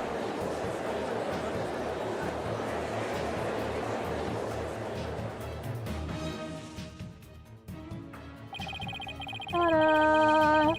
Ta-da! Confusion spiraled into utter chaos. After all we'd fought for, the truth had turned cruelly on us to accuse Athena of the crimes. Somewhere, somehow, everything had gone terribly wrong. We had stumbled over the edge of reason and into the jaws of a twisted darkness. Give us that. Give us that end. Yep. I love that this is how the case ends. I genuinely like that this is where it ends. I think that's really fucking cool. Oh, hey!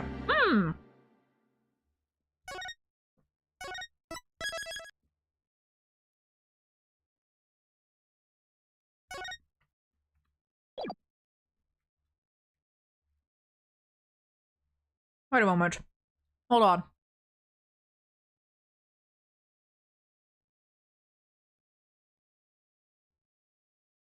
I wonder. So I'm thinking back on that time Apollo was at the office in this case and told Phoenix about, you know, like that he's going to be leaving, that he's going to investigate this case on his own. And when Phoenix like questioned him, Apollo, or you know, when Phoenix tried to convince him to stay or to, you know, join, saying that it shouldn't matter because they were both looking for the truth. Like they both wanted the truth of this case to come to light. Apollo was like, what if the truth you and I seek are different? And I didn't really get it at the time. I feel like now...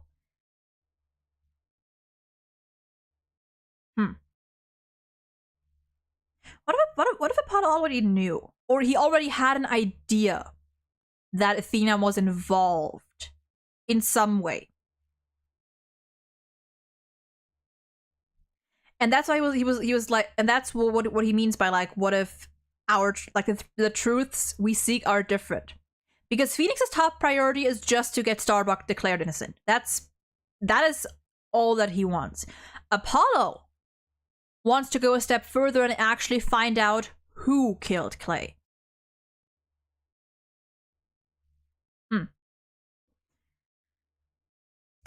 Anyway, it's time for Case 5, Turnabout for Tomorrow!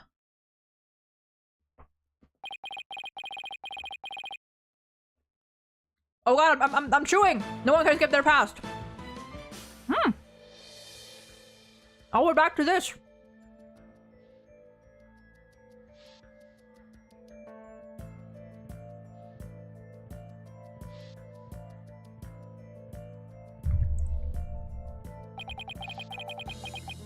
The sins we've committed and the sadness we've caused.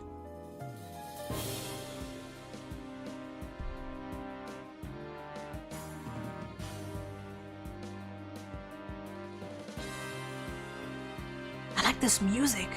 Damn.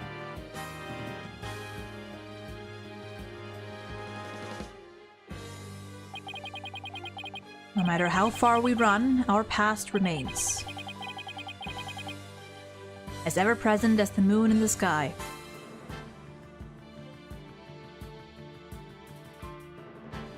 And there he is.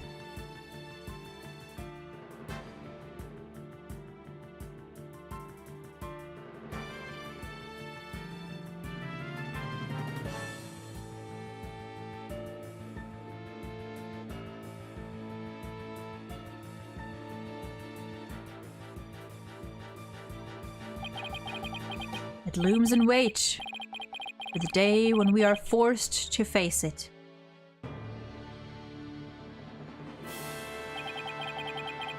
But only in doing so can we truly make peace and move on and hope towards tomorrow.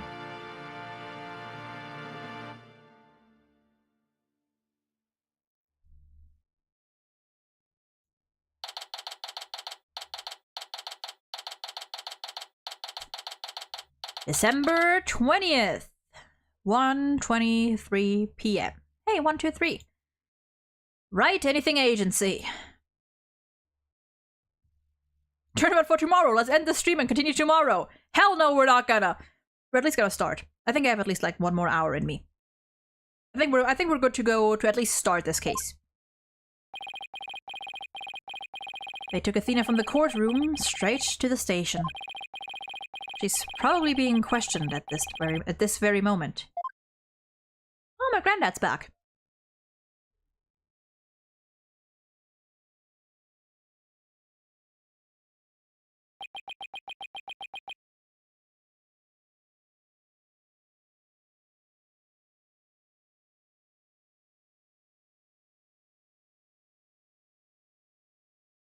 Okay, I'm back. Sorry about that. My granddad has returned.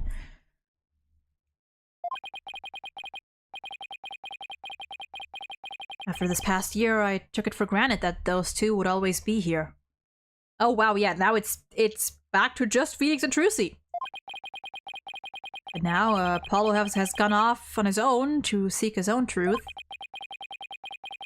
And my pursuit of the truth only led up with Athena becoming the new suspect. So in short, we're fucked! Some boss I turned out to be. Yeah, funny how that happens, huh? I don't wanna... You know? I don't wanna be that person, but funny how that turns out. Funny what happens when you're, when you kind of suck at being a boss. I think I'm from what I remember about this episode, I do like it quite a bit. Aw, Trucy, baby. It's even quieter in here than usual. Yeah, it seems so empty too. I just don't get it, Daddy. All of your reasoning during the trial seemed perfectly solid. And I still believe it was. At least based on what we know. But now Athena is the one who's being accused. During the trial for the bombing and murder that occurred at the Cosmos Space Center, the lighter used by the real culprit was found. This lighter proved the defendant, Solomon Starbuck, innocent. But Athena's prints were found on it instead. And she was subsequently arrested for the murder. Yeah, there's not even any background music. It's total silence. But Athena couldn't have done it. It just doesn't make any sense. No, none of it does. I've been racking my brain, but I just can't figure it out. Where's the flaw in my reasoning? What have I got wrong in this case? You know, Daddy, if Athena was here, she wouldn't just be sitting around thinking. She'd be out there doing something. You are going to defend Athena, right, Daddy? Of course I will. And thanks, Trissy. I needed that push. Trissy's right. The trial is tomorrow. There's no time to waste. If I'm gonna prove Athena's innocence, I'd better get out there and find some evidence. Off we go then! We're on a hunt for evidence that'll prove Athena's innocence! Are we gonna go with Trucy? Are we gonna go together with Trucy? Athena's probably still in the middle of being questioned, so Trucy's right. The thing to start with is talking to people at the Space Center. Are we gonna go? Please, can Trucy come with us? Also, here's my badge. Okay, it's the same dialogue. Okay, just checking. Just checking. Okay. Are we gonna go with Trucy? Please tell me Trucy's with us.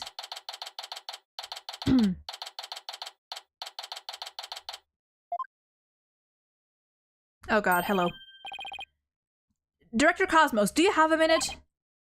Oh, galactic scooter, full speed ahead! And off he goes. I guess that's an answer. Director! He scooted away. She's with us! Yes! Ah! My baby! My daughter! His expression changed the instant he saw you, Daddy. Yeah, well, I dragged his name through the mud pretty good at the trial earlier today.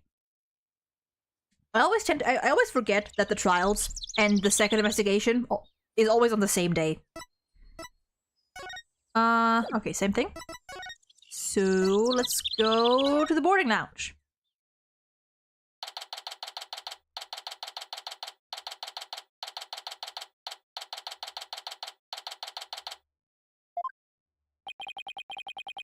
We were here only yesterday. Oh, hey! Hey! You're a free man now! You've been released, huh? Yep, and I came straight here. This is all thanks to you and your team, Mr. Wright. You've given me a second chance to fly into space again. I can't thank you enough. Except... I knew he was gonna sigh before he even did it. Before he even made before the animation even happened. What's wrong? I thought he'd be happy to be acquitted. As I was coming out of the detention center, I saw Miss Sykes. He saw Athena? I was at a loss for words. I didn't know what to say to the poor girl. And then, you know what? She flashed a peace sign at me. Congratulations on your acquittal, she said. Now you can go back into space someday. Oh, that sounds like Athena. I can just picture it. When I saw her eyes, they were red and swollen from crying. No! Ah! Trissy and Kay are my favorite assistants. Honestly, same, maybe. Yeah, I think. Maybe same, yeah. She's gotta be suffering. She must be so worried. And yet she went out of her way to be nice and give me that big smile. She held back her own tears so she could give someone else a smile. That's so Athena. There's no question about it. That girl is innocent. Please, Mr. Wright, you have to make sure she goes free. And then they can put me in prison instead. I don't mind. We can't have that either, Mr. Starbuck.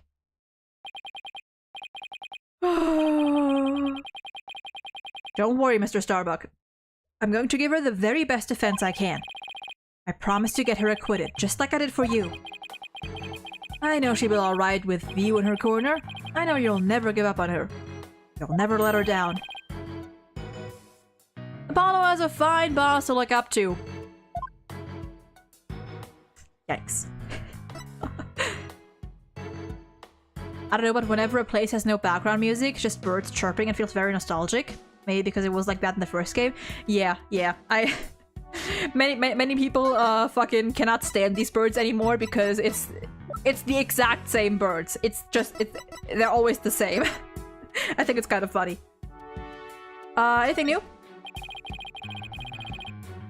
No. Sorry I'm so useless. No, it's alright. There's no need to get all depressed. Okay, I think the rest is gonna be nothing new. So let's talk. Let us talk. I still can't believe Launchpad 1 was switched with the Space Museum. What could have made Director Cosmos do such a thing? I haven't the foggiest idea. So there never was gonna be a lounge that day, not from the very beginning. I wonder if Clay knew. I imagine he must have. Surely he would have noticed when you went to board the rocket. It's pathetic to think I was the only one who got taken in. Maybe that's why Clay... Wait, do we know who slipped? Did Starbucks take the meds himself, or did Clay do that?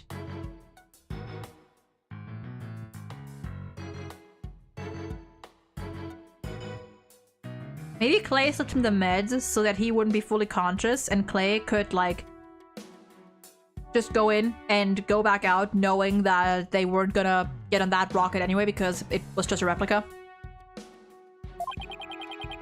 But I guess that's about how it goes. When you're worth less than space debris. Is he going to be alright, Daddy?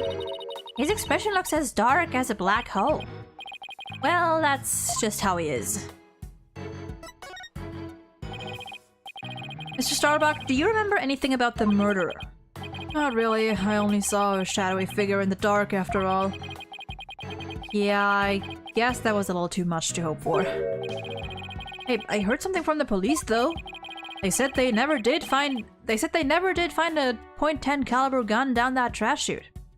Interesting. Just as I thought, the culprit must have carried it away with them when they escaped. So, was the person you saw holding a gun, Mr. Starbuck? You couldn't really tell. But it wasn't Athena, right? Could you tell if the person was male or female? Tall or short? I can't even tell you that much. Man, I'm useless. When the culprit opened the door and some light came in, I should have been able to see... Door... Ah, yes. As I recall, they opened this door here as they made their escape. The door to launch... launch! Launch! The door to Launchpad 1, right? Yeah, except right now the door leads to the Space Museum. Okay. You mean the Launchpad and the Space Museum are switched right now? Yeah, they're trying to investigate the theory you came up with in court. So they're recreating the conditions, huh? I'd like to see what's beyond that door now. Mr. Starbuck, could you open this door for us? Sure, just let me have my print scan here. Okay.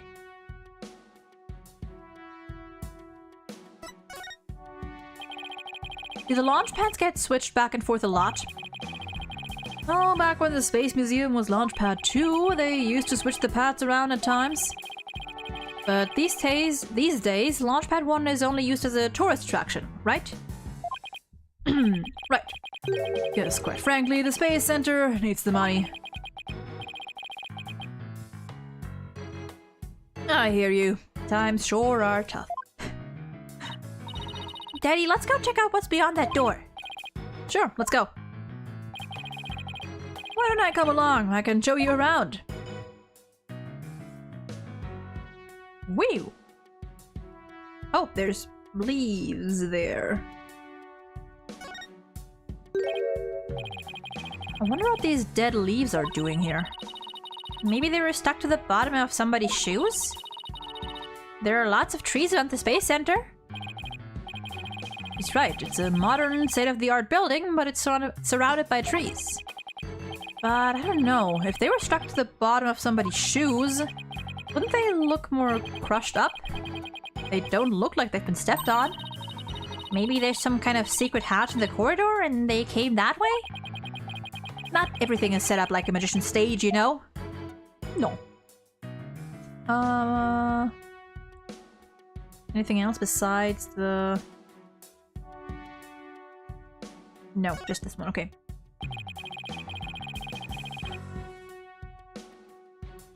It was an imposter fitting the leaves task! Funnily enough, first of all, welcome in Nova. Funnily enough, that is literally the first thing I thought of. The moment I saw those brown leaves, I immediately thought of the task where you have to just swipe the leaves. Hope you're doing well today, Nova. So this is another one of those devices for opening the door, huh? Yep, but this one doesn't require fingerprint verification. You just hit the button and open sesame. So when you and Clay went through here, you didn't need to show your prints either? That's right, Truthy. Truthy. Just like how the culprit didn't need to scan their prints when they escaped out of the Space Museum corridor into Sporting Lounge 2. Blah, that was a sentence. Updated? Okay. Well, I don't see anything else that jumps out to me. I imagine this corridor is built exactly like the Launchpad 1 corridor. Anything else? No. Do we need to present? The lighter, maybe? Nope. Okay, nothing about the lighter. Okay. Wait. We have our smart little thingy here. Okay, talk to staff. Okay.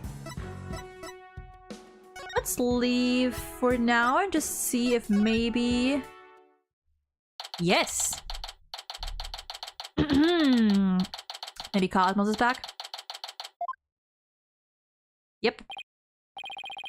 Curse the wretch who sullied my good name! Reverse course and full speed away! Director Cosmos, wait! Off he goes. I'll handle this, Daddy! Take that!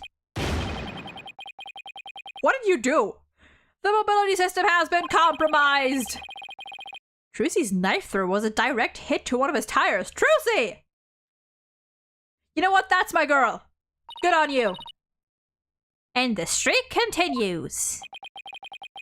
Maybe I should have kept a closer watch on what tricks she's been practicing, you think? Okay, but honestly, throwing knives is really cool. Dangerous, sure, but also really cool.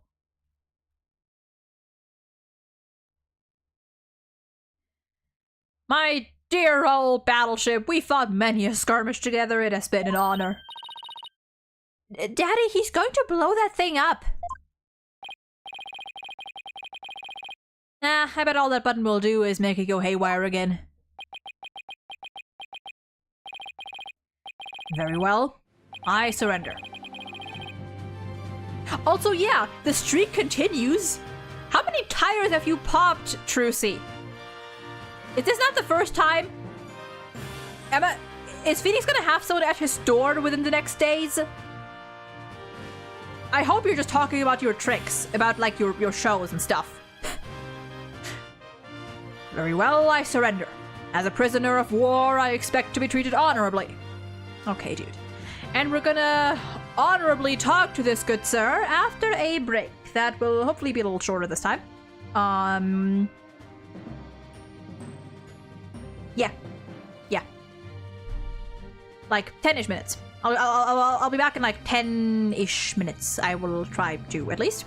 Shouldn't take as long this time. So, until then.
Na.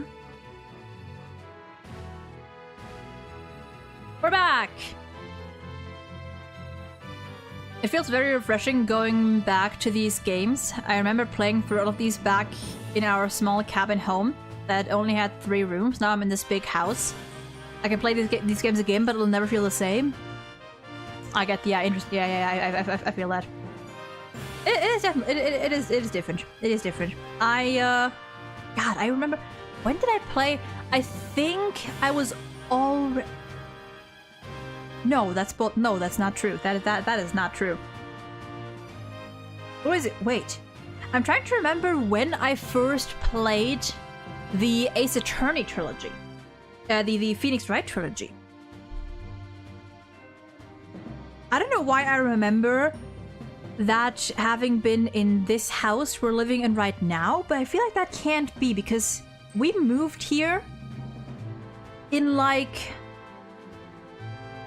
20... Oh god. Like 21?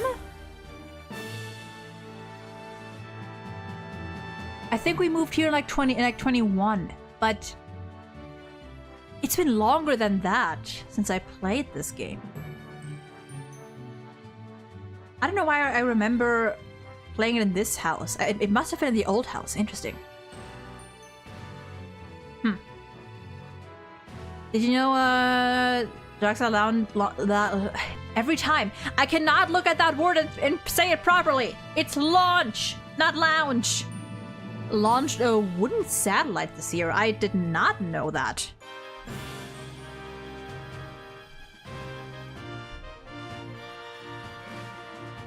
Ew, 1 second. I have to switch my sitting positions every now and then. Oh, also, hold on, there's one thing. One thing I need to share. That my granddad said when I was downstairs talking to him earlier. Sometimes I love him. Sometimes I love that man. I was talking to him about getting a filter for our shower. Because I have a good handful of problems with my hair. Like, my hair gets like very oily very quickly, and I have a lot of dandruff. And I've been trying out different shampoos to see like which works, or you know, if the shampoo even is the cause, or if there's something more to it. Yada yada yada. And recently I found out that apparently hard water can actually really like influence you know, your hair and make your hair worse, I guess, or give you more problems there. And because in Germany, that's often in Germany the water usually has lots of minerals, and I figured in this case that is also applies because we have to clean our shower quite a bit because, you know, it like the mineral like sticks, I guess, to the walls and everything, or to the glass, so you can see it. Like, it collects there. So I was asking my granddad if we could get like a filter for the shower, and he was like, before that we can get one of these measuring devices, like a little device or a little test that actually measures how hard your water is, or how many minerals are in there. Like, it'll change color depending on how soft or hard your water is. And my granddad called it a pregnancy test for showers, which I thought is just very funny. Like, I have apparently that's just like normal in his vocabulary. Apparently that's just a thing people say. But I have never heard of a shower filter, or, you know, like a measuring thingy, described as a pregnancy test for showers. So I just thought that was funny. I just wanted to share that.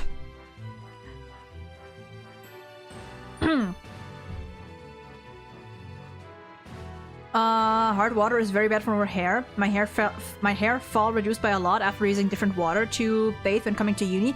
Yeah, that too. I also do lose quite a bit of hair. So honestly, Like, our water is, apparently, according to my granddad, we already have a filter like that, but either it's not very good, or our water is just that hard, because that even through the filter, it's still, there's still a good amount, you know? Like, it'll, the stuff will collect. Like, if you go shower, like, once or twice, you'll already start to see signs of you know, mineral collecting on the glass and stuff. So, yeah. Yeah, that's all. 2021, the year I played through Apollo Justice and Dual Destinies, and also the year where a multitude of bad things happened to me till I moved to this big house. Only good things about that year is the release of The Great Ace Attorney. Yeah, no, I think I must have played Phoenix Wright Trilogy before that. It must have been like 2020 or 2019 or something. I don't know. Anyway, now, correct, let's see what the Great Liar or the Great Exaggerator has to say. Okay. Director Cosmos, when you were talking in court about switching the launch pads, you used your right to remain silent about the reasons as to why.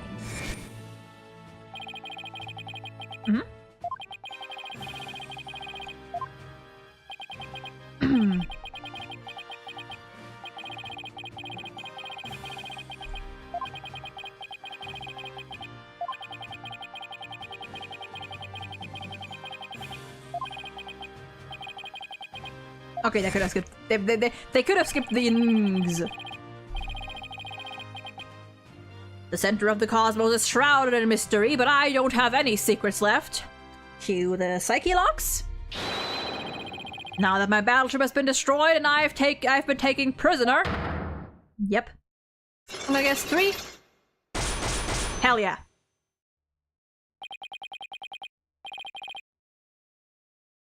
Water so hard that I'm not gonna finish reading that. Whoops.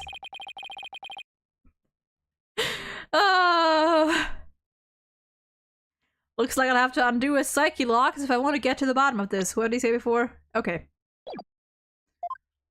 Okay, so can we get that? Can we do that right now? Let's try. Let's just try.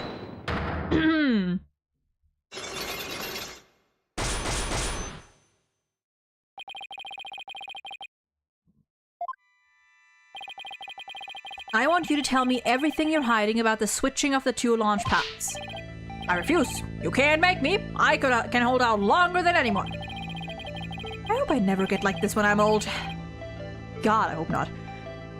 Now let's see where to start. This is how you explain your motive for switching the launch pads. You did it to save the astronauts. Thanks to you switching the launch pads, the astronauts escaped injury from the blast.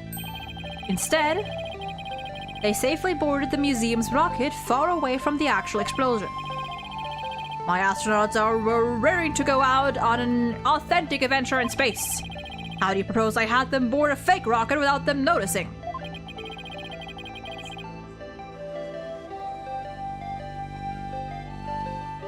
I agree that you couldn't have done it without help. For one, they would have figured it out the instant they stepped into the Space Museum. You figured you could fool Mr. Starbuck once he'd been drugged with his medication, but without the help of this person, it would have been impossible to pull your plan off. Trucy right. Great magician. Extraordinaire. Oh no, the Great Exaggerator was, I think, was about this guy right here. Was about Cosmos.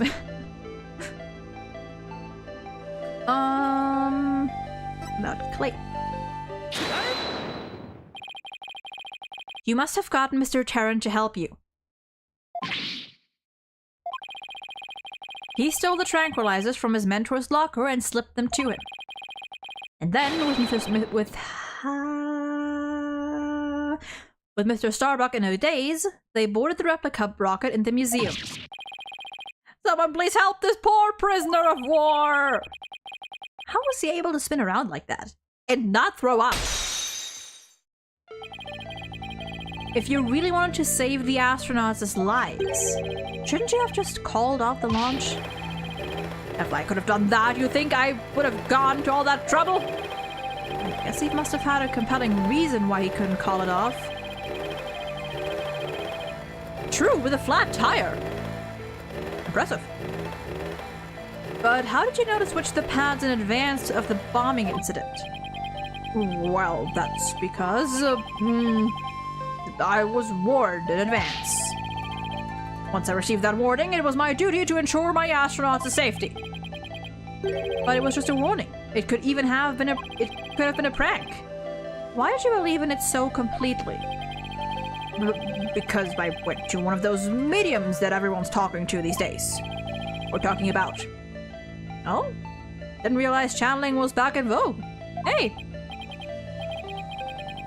Besides, I thought it was you yourself that got the warning via telephone. Yes, that's right. The bomber contacted me personally. So, my battleship is equipped with a special advanced communication system, you see, called a phone. AKA a regular old telephone. It's been a while planning another launch. I see you haven't learned. I'll never forget the terror I felt when I received that call. The bomber said it's been a while. It's been a while. And that was enough to make you take the threat seriously? Perhaps Director Cosmos took the threat so seriously because the Space Center had been involved in a bombing once before. Maybe the culprit in the current case is the same person who was involved in this incident. The courtroom bombing! The Hat One Miracle. I don't think there's any funny flavor text here, so we're just gonna get straight into it. The Hat One Miracle. That epic story of survival. People across the nation know it now as a heroic tale of bravery. But in truth, it was an act of sabotage perpetrated by our current killer, wasn't it? Very few know about the previous plot, so when the caller said it's been a while, you knew beyond a shadow of a doubt that the danger was real, and it wasn't a prank. Did anyone ever tell you to go easy on an ex-serviceman?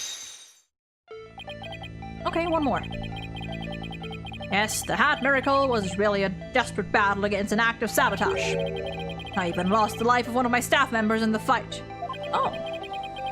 Sabotage, murder, so this is the ugly truth behind the Hat One Miracle.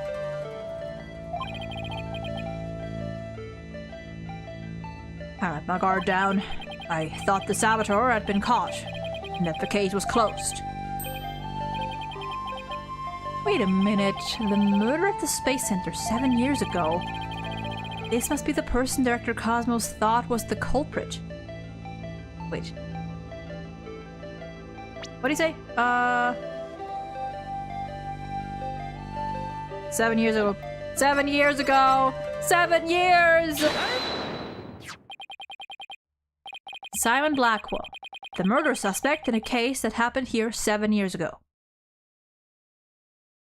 Bro does not have Vietnam flashbacks, he has galactic flashbacks. The place and time of the two incidents, the murder and the sabotage, were the same. So you thought that he had committed both crimes. But while Prosecutor Blackwell was behind bars, you got another threatening call.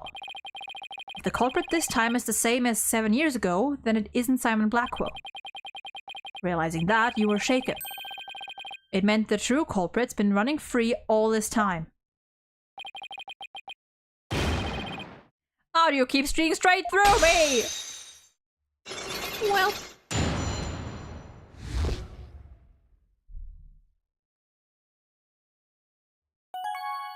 Alright.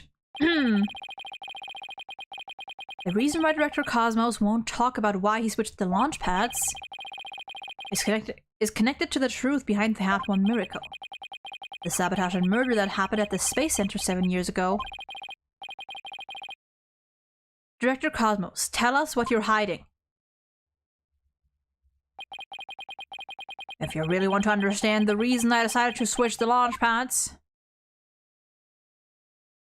Ooh. We'll have to start with the story of that horrible nightmare from 7 years ago. 7 years ago, you mean the so-called Hat One Miracle? Mr. Cosmos must feel like he's in a space machine or washing machine. In a what did I just say? In a microwave or washing machine? Did I say space machine? But yes. The launch went smoothly, but once the ship entered outer space, then the troubles began. It was all the handiwork of a certain person and their evil scheme. So Mr. Starbuck's traumatic experience wasn't accidental. Not only that, but before the launch, a very valuable piece of moon rock was stolen. That wasn't the worst of it. One of my staff members was murdered. I did say space machine. Oh, I had no idea such awful events were behind that exciting story of space heroism. All that in spite of the Space Center having very strict security in those days. All personal effects were examined thoroughly, coming or going. You couldn't even smuggle a withered old leaf through those checkpoints. A withered old leaf, you say? So... I got it. The leaf is the murderer. The leaf got in this time. The leaf did it. I'd like to see a space machine. Like, how would that function? I don't know. I mean, space machine is very very vague. Like, depends on what kind of space machine. Technically, a rocket or not a rocket. Technically, a satellite could be considered a space machine, right? Sort of. So, do you have any clue who was responsible for the sabotage? At the very least, I know it wasn't Simon Blackwell. I don't know enough to identify the true culprit, but it's clear what that person is. To put it simply, a spy. A spy? You mean somebody who infiltrates a foreign country, carries out dangerous missions, and always gets the girl? I don't know about that last one part, Trissy. Someone's watching way too many late night movies. Well, I guess if we're talking about blowing up a rocket and stealing research material, it's not all that surprising that a spy could be behind it all. This is a nice OST. Vibes. Make no mistake, there's cutthroat rivalry between the nations in the space R&D race. Some try to outdo others by any means possible. Oh god, don't say that. Even deliberate obstruction. 7 years ago, we got a call before the law. 7 years ago, we got a call before the launch warning us of sabotage. The same MOS this time. And here I thought the perpetrator had been caught, but it looks like I was wrong. Prosecutor Blackwell seems more like a ninja than a spy, don't you think? Aren't ninjas and spies basically the same thing? I mean, similarities. But there's a good reason we failed to find the real spy. A massive cover-up by the government. I'm sorry? Government officials were too embarrassed to admit that they had allowed such a thing to happen at the hands of a spy. Oh, really? Honestly, I'm not surprised. Don't tell me they made the police rush the investigation. They did indeed, and then to cover up the sabotage, they cleaned up the story. And that was the hard-won miracle, wasn't it?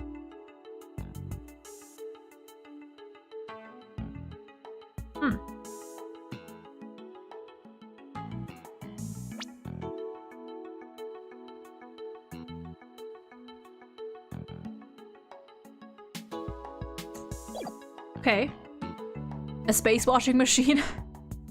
A machine that cleans the space through spinning. No wonder the universe is a spiral. We've all just been sitting in one giant space washing machine this whole time. That's a new conspiracy. Beyond the universe, beyond the cosmos, is just one giant washing machine that we've been spinning in all this time.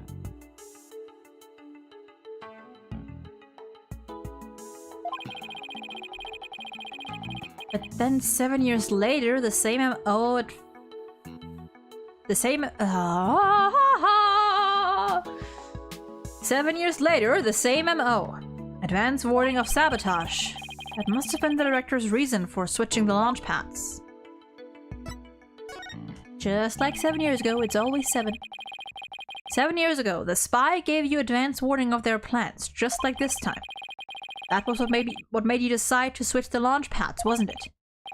That's right. The caller knew the fact of the case 7 years ago, despite the cover-up. They knew about the sabotage, the moon rock, the murder. And they said, "You don't want things to go like they did 7 years ago, do you?" Oh, yeah. I immediately thought of calling off the launch, but the government wouldn't let me. We don't give in to the likes of terrorists. We must proceed for our country's honor. Oh, fuck off. It was quite a moving speech, actually. Moving, really? Maybe if you're easily inspired by political talking points. But I knew the truth. We had been warned, which meant that the danger was very real. And I knew there was no way to stop the spy. No matter what I did, they would find a way. That's why I switched the launch pads and staged the moving rescue scene. Okay. First, I snuck into the center the night before and switched the launch pads. That way, the astronauts would go from boarding lounge 1 to the Space Museum. Then I put a close for repair sign at the door to launch pad 1 in boarding lounge 2. Okay. You did that so normal visitors wouldn't enter, right? What else did you do?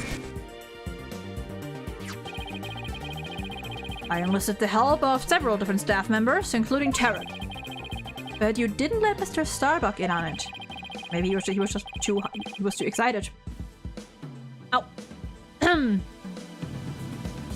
He'd already been through enough, then he's no good at lying to keep a secret. Makes sense. I'm afraid I had no choice but to have him drugged. My plan went well until it didn't. Nice murder, huh?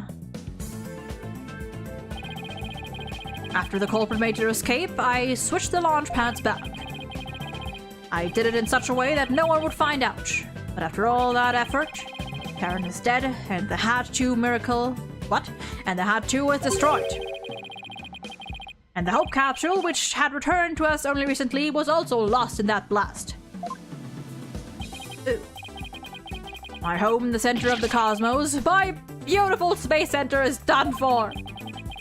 Wait, what do you mean by the Hope capsule was lost in that blast? It's funny how no one bothered to mention that until now. Tell us about that Hope capsule. I thought that the Hope capsule was found at the crime scene with Mr. Terran. It had just been brought back by the Hope space probe with asteroid samples inside.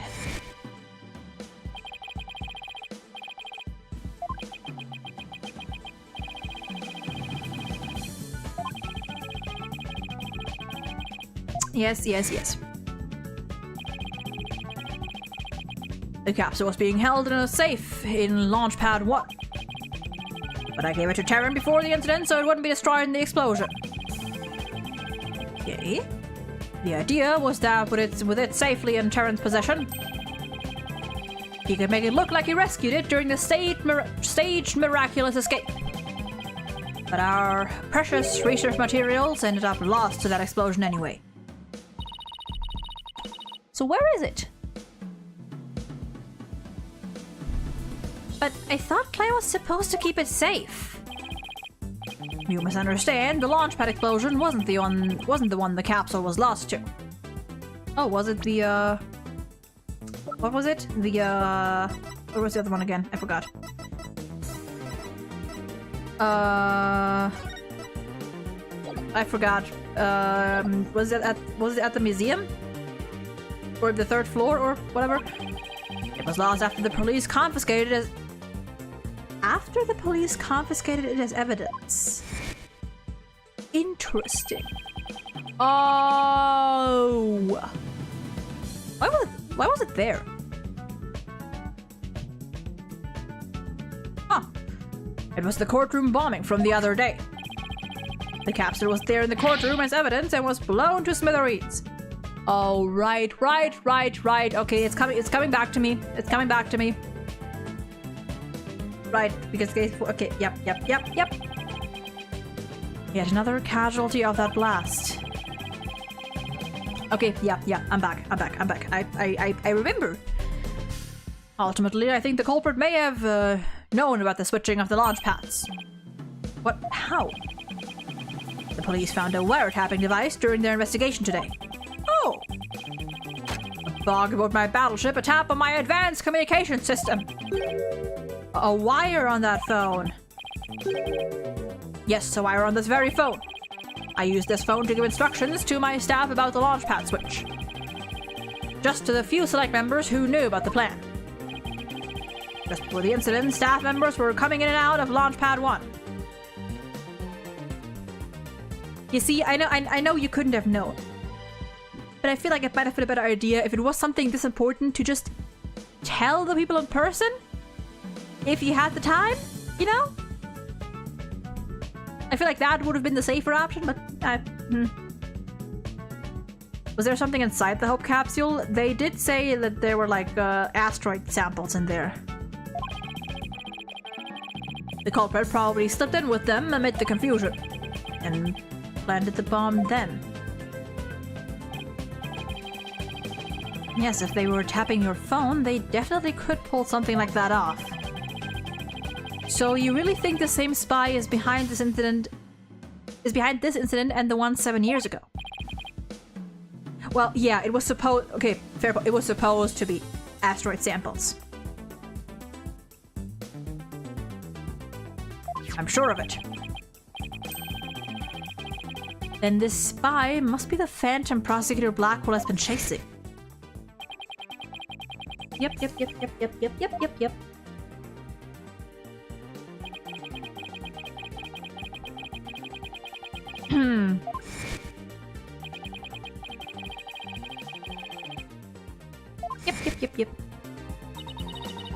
So if we can find this phantom... That's right, we can clear Athena's name. And then there's the matter of Prosecutor Blackwell, too. What about him? Well, if the culprit of 7 years ago is the same person as in the current incident, it would mean Prosecutor Blackwell is innocent. That's still an if, though. I wonder how dangerous that guy would be in court without handcuffs. I mean, to be fair, he has them off basically most of the time. Then again, if he did do anything, he would get like fucking zapped.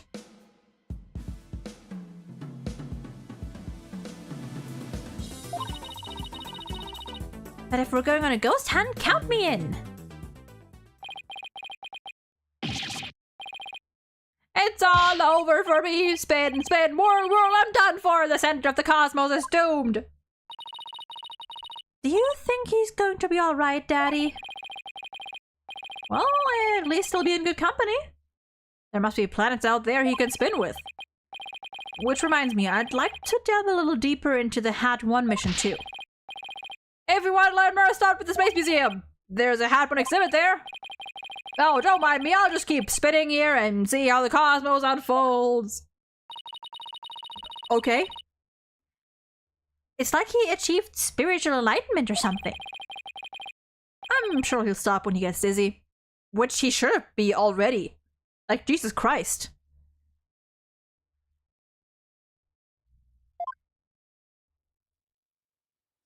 Yeah, I think it's interesting that Simon is so insistent that it was Starbuck of all people. Like, out of every possible suspect, it's him. Let's go to the museum.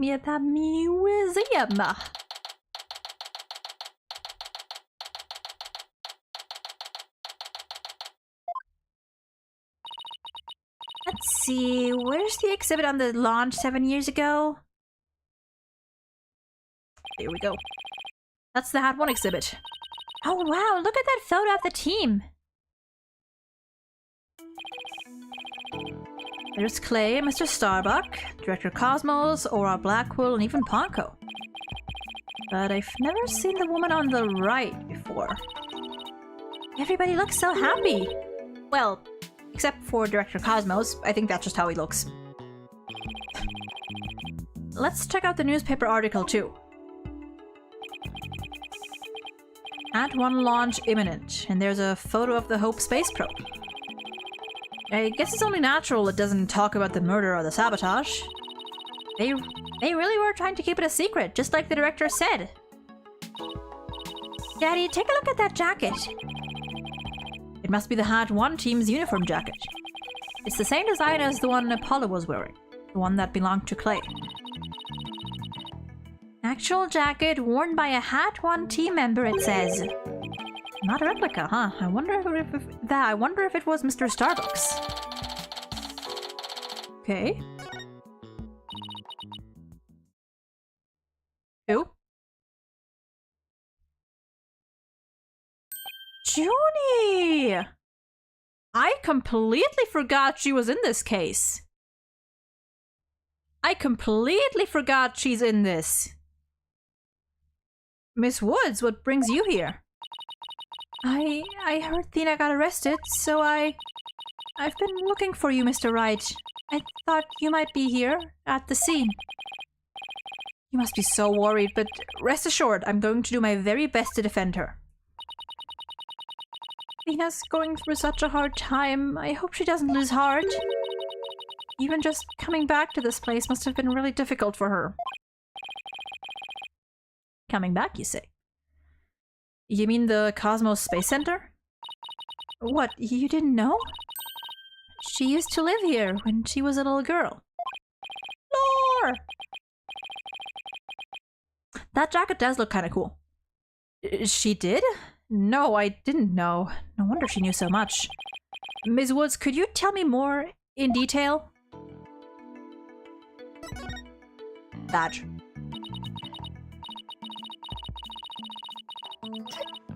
Okay, nothing.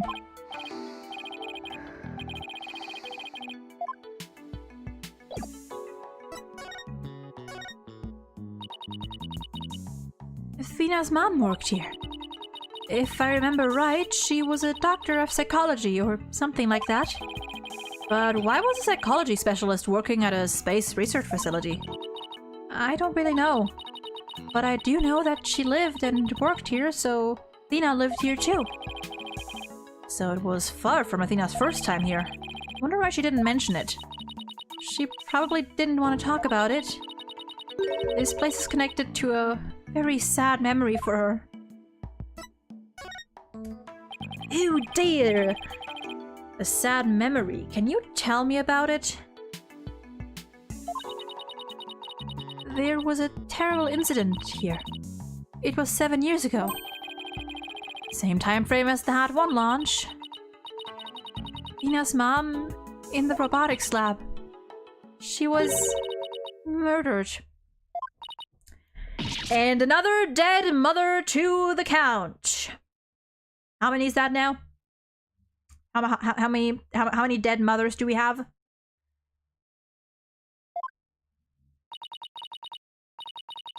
Well, actually, no. Never mind. Apollo's mother isn't dead.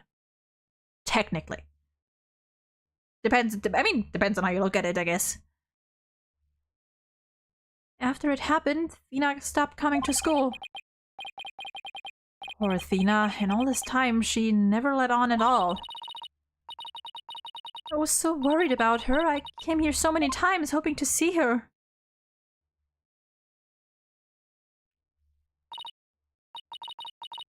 But I never saw her again. Ooh. This music.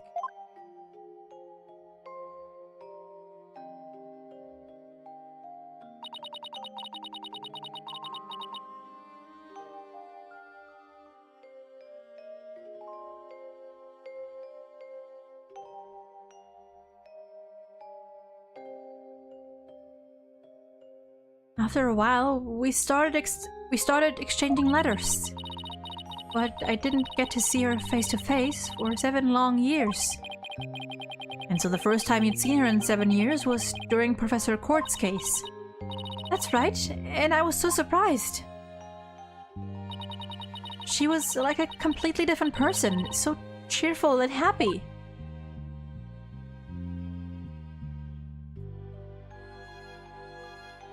Oh, I like this OST.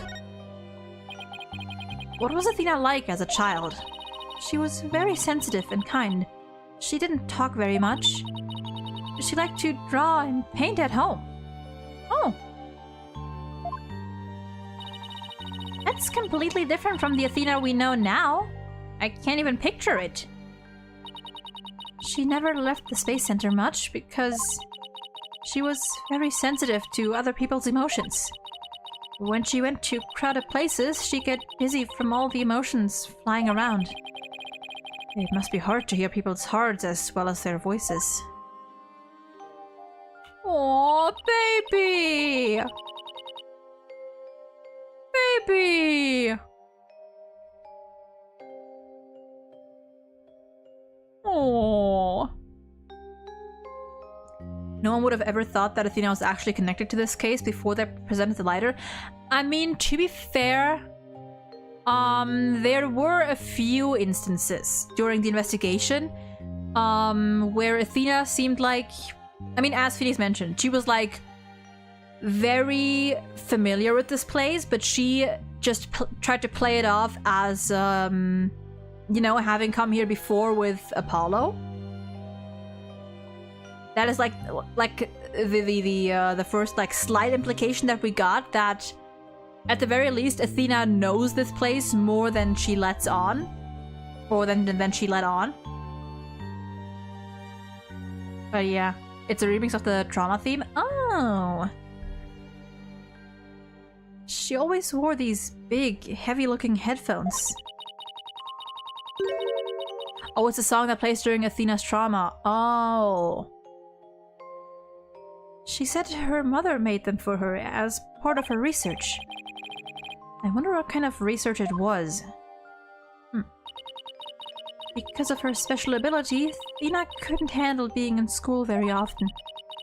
And I was always out sick because of my weak constitution. Maybe that's why we became such good friends. From one sick kid to the other. We used to play together here at the Space Center a lot. It brings back memories.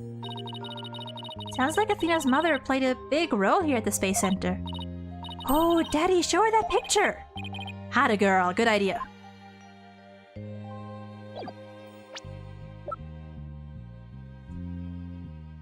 Oh, I need to actually fucking present it to her. Whoops! Miss Woods, could you take a look at this for me? Oh, look, there's Athena's mom. Yep. The woman on the far right, the one in the kimono. That's I'm assuming it's Metis? Dr. Metis Thykes. Athena's mother's murder. Did it by any chance have any connection to the Hat 1 launch? What? Why, yes, it did. As I recall, it happened on the day before the launch. Just as I suspected.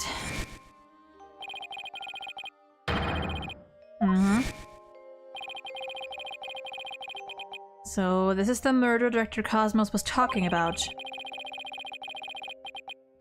Does that mean that the crime Prosecutor Blackwell was convicted of is the murder of Athena's mother? There's a chance her death is somehow connected to the current case. There is? Thank you for all your help, Miss Woods, and please try not to worry. I won't let anything happen to Athena. Thank you, Mr. Wright. I know you'll take good care of her. So we need to investigate the robotics lab and also talk to Athena. We've got our plates full, Daddy. I hope we can fit it all in before the day is through. The detention center first, then. We have to see Athena before visiting hours are over. Okay.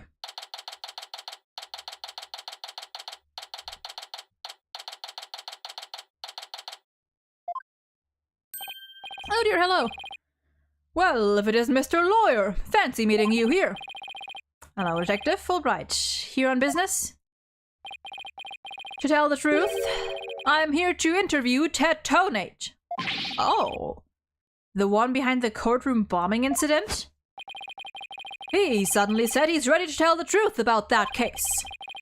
And what he was saying was so incredible, I just had to come over to hear more. Incredible? What was he saying? Why don't you hang around and hear it for yourself? Really? Us? Are you sure? I give you my special permission. Here comes the bomber now. Oh, well, look at him sweating bullets. You, what nerve have you to come here? You're here to laugh at me, I suppose. I can't waste my breath on you.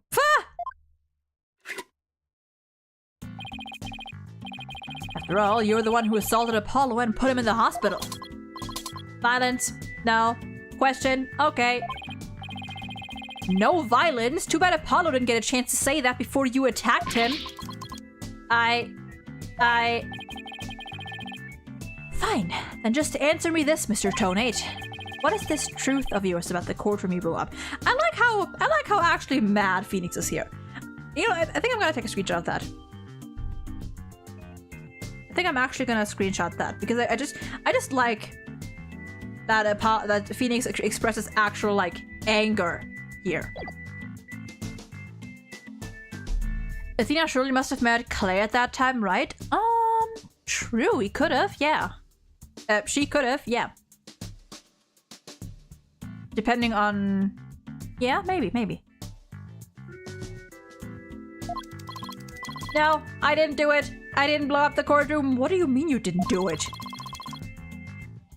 When I killed Detective Arm, there was another person in the room. What are you talking about? Who else could have been there? I saw it, I tell you. I saw someone's hand as they were stealing the remote switch. This person was there and witnessed the murder I committed. Okay. I didn't know who it was, but that's who blew up the courtroom. You expect us to buy that? I mean, okay, so he's still acknowledging that he did kill Arm. He's just saying he didn't do the bombing. Easy there, Trucy. I don't see any psyche locks, so I guess he must not be lying. Pardon me, I got a little carried away. But I'm telling you the truth, I did not detonate that bomb. And there you have it. We can't exactly ignore his claims, of course, so we're doing a follow-up. We're even analyzing the bomb itself, or what's left of it.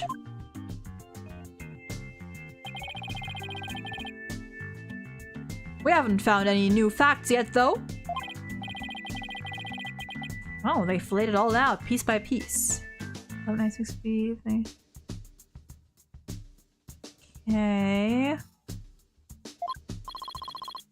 Oh, look at all those beautiful little pieces. I wish I could have them. I wish I could have them. Uh-oh, looks like his geek switch has been activated. 4 fragments are being analyzed. Okay.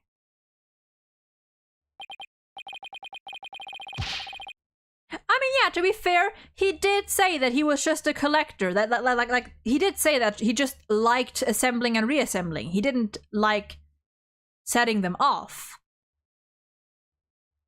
That is true. Technically.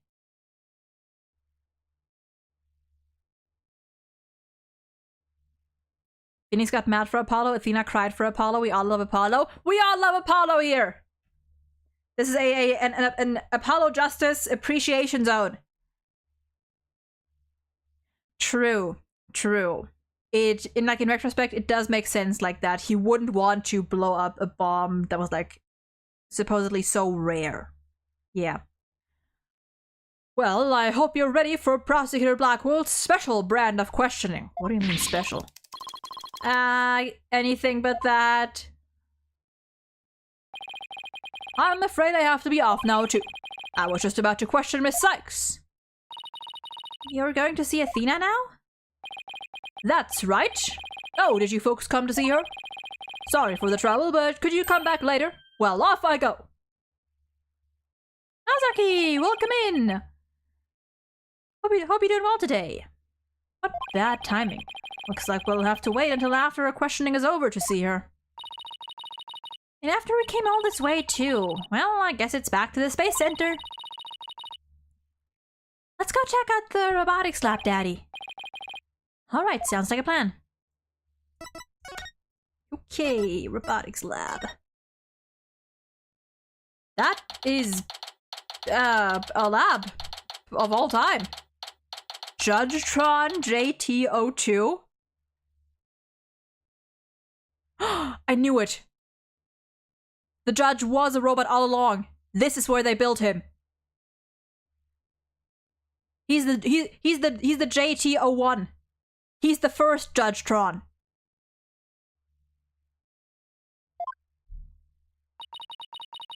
So this is the robotics lab, huh? Looks like it's exactly one floor above the boarding lounge. And where people were directed to evacuate from the... from via the emergency ladder. This is where Athena's mother was killed 7 years ago. Speaking of someone who works with robots... Daddy, look, over there! The boy!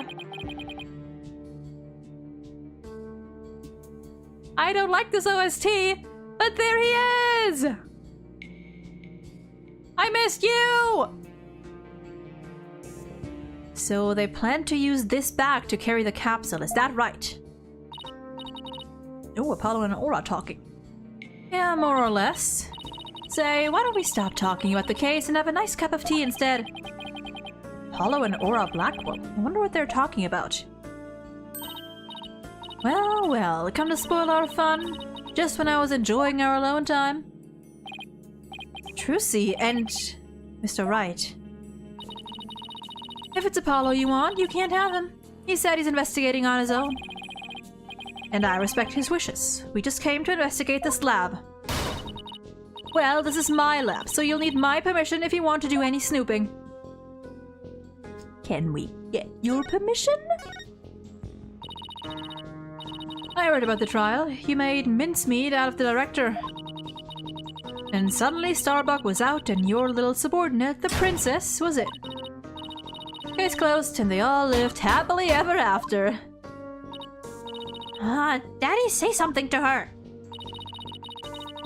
And I suppose you're going to defend the princess in court, am I right? The princess, huh? I guess she's talking about Athena. Of course, Athena is innocent. Oh my, such loyalty and trust. She seems pretty suspicious to me, though. The emotionally unstable princess, there's your culprit for you. Don't you agree, Apollo? I don't know yet. Apollo, how could you? I mean, it's fair. He's just being honest. What's wrong with saying I don't know if it's true? It's a very scientific approach. Your subordinate is more level-headed than you. Or should I say, former subordinate?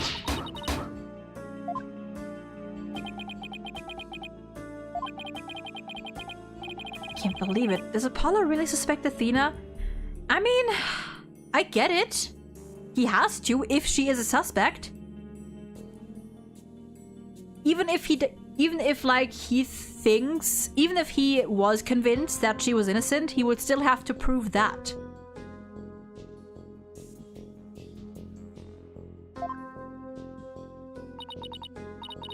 Oh, all this laughing has worn me out.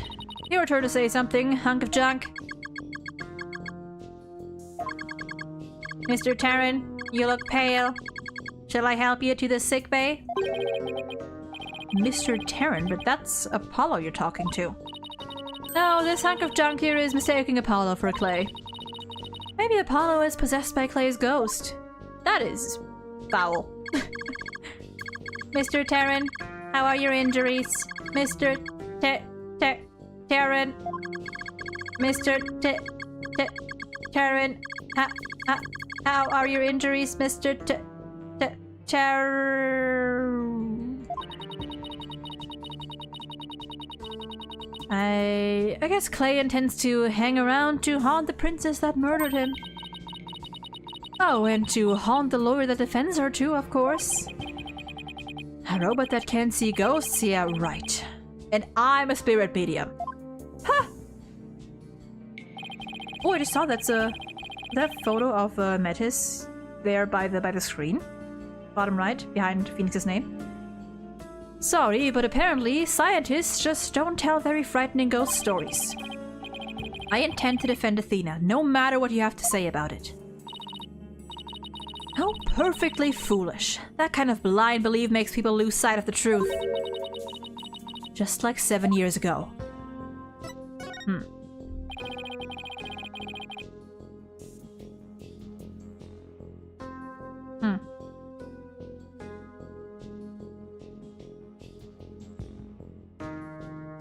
Yeah, Mania, and here's the thing. If Athena really is innocent, then it shouldn't matter. Quite frankly, it shouldn't matter whether he suspects her now, because if she really is innocent, then the investigation and trial will prove that. So there's nothing wrong with doubting, or with, you know, expressing these doubts. And we know, as has been like drilled into us from day one, Apollo is all about the truth. Is it just me, or does Aura seem to hate Athena for some reason? She does seem very hostile towards Athena. Could you tell me about the incident 7 years ago? Why? Do you enjoy trampling on people's feelings and rubbing salt in their wounds? Or do you just want me to talk? In that case, what should I ask for in return? I'd like to hear about that incident too. It'd help me understand the current case better. Apollo knows about that case too? Well, if you're the one who's asking, Apollo. Come on, Uncle Junk. You tell the story. Maybe we should have Apollo with us, because Aura is clearly more willing to talk to him than to us.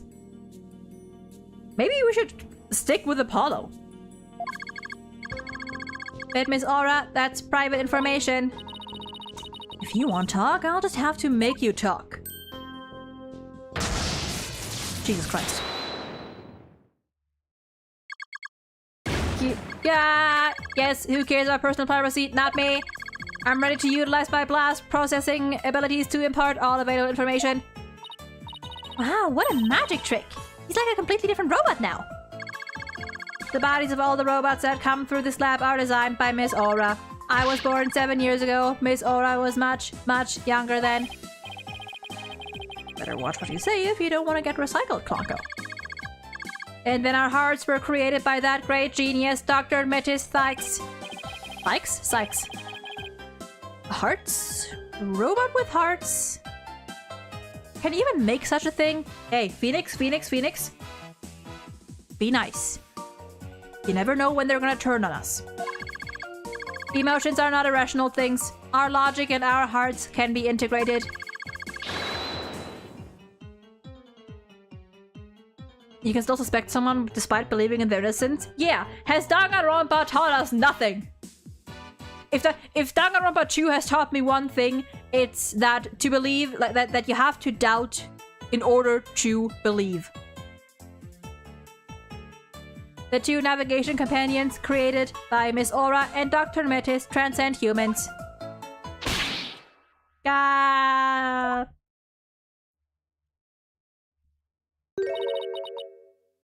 Metis. She just glanced over at her. That's her desk?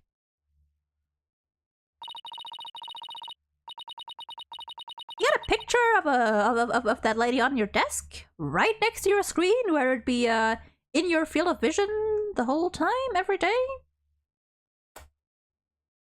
I don't know, just saying. Nobody could continue Metis' research. She and her work were truly one of a kind. And now the two navigation companions are all that are left of Metis here on Earth. The robots are all that's left. Isn't she leaving out a very important someone? Yeah, she does not even want to acknowledge Athena. We built the ultimate creations together, but now she's gone. I get the feeling Dr. Sykes loved her.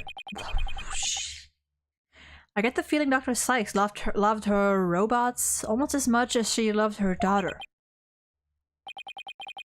And almost as much as she loved you. Wow!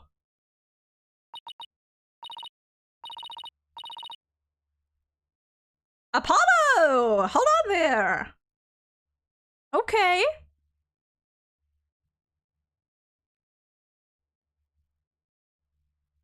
Faith and doubt are complementary to each other. I believe someone said that from past games. I don't remember that, but I believe it. Interesting. Interesting. But you lost someone too, didn't you, Apollo? Your friend Clay. Okay, if they're not gonna go mention Orchard, then I'm gonna... Bam. Screenshot time! I don't remember this part. Or this line in particular.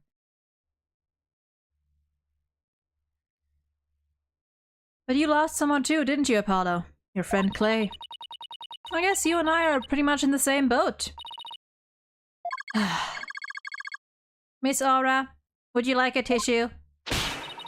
Keep your trap shut, hunk of junk. Clonko and Ponko. Clonko is an important keepsake of your time with Dr. Sykes. You should treat him better. What does it matter? He doesn't feel pain. I can always repair his body. Besides, their hearts aren't actually in their bodies. What do you mean by that? The program Metis wrote runs on a separate mainframe. Their bodies are controlled remotely from there. Interesting. Their hearts and memories are there too. These bodies are really just peripherals. So I can do anything I want to them. I'm not so sure that gives you the right to physically abuse the poor things. But why are you, of all people, why are you people looking into such an old case now anyway? Well, we believe the culprit of that incident might be the same person as in this case. So Daddy's going to find out who killed Dr. Sykes too. Why do I think she's not gonna like that? I'm sure you're aware of who Metis's killer is. Yes, Prosecutor Blackwell. Or so it seems. That's a quaint way of putting it. Are you implying you don't think he did it?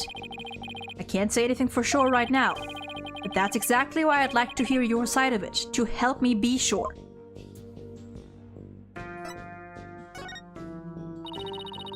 I was the one who introduced Simon to Metis, you know. He wanted to learn psychology, he said, to give himself an edge in court. Prosecutor Blackwell's forte, his infamous power of suggestion technique. Exactly. And he was oddly serious about it. Rather than a teacher-student relationship, he treated her more like how a loyal samurai would treat a sovereign. That's sweet. He seems more like a lost soul than a dignified samurai to me. Ouch. He even got along well with that miserable little princess. Why do you call Athena the princess anyway? Well, she is Metis' daughter after all, although she's nothing like her. Besides, doesn't the selfish little princess always have lots of white knights hanging around? Now I think I see why Athena didn't say anything when we ran into Aura yesterday. Yeah, what are you supposed to say to that? It all makes sense now. So the culprit behind the two cases could be the same, huh? That settles it then. What does it settle? None of your business. Just forget you heard anything. I don't think I want to now. How long are you people gonna hang around in here anyway? What? But we came here to take a look around. You think you can just waltz in and ransack a person's lab? Show me a search warrant. We're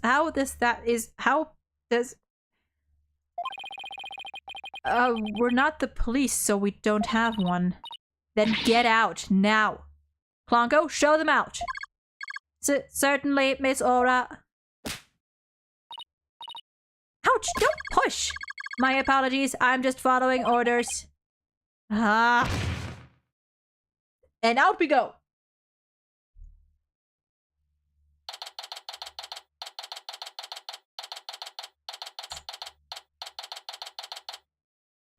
Okay. What a way to get shown out. The nerve of that woman! What's with that horrible attitude? I guess that's just how she is. It's in the blood. It runs in the family. And why was Apollo going along with her? I guess it's because they have something in common. Apollo lost Clay, just like how Aura lost Dr. Sykes. I'm really worried about him. He's not himself at all. He's usually not all cool and dark and mysterious like that. I guess that's true. Does she mean he's usually silly and dorky? I mean, unintentionally, he doesn't try to be. I'm gonna go keep an eye on him. Hey, wait, Trissy, come back. She's gone. You know what? Yeah. What should I do now? Detective Fulbright is probably still questioning Athena. Guess I'll go back to the office. Alone. Oh boy. And we shall go back to the office next time! It has been almost 4 hours. We've made some decent progress. So we're gonna save here. And we are going to continue this on Monday.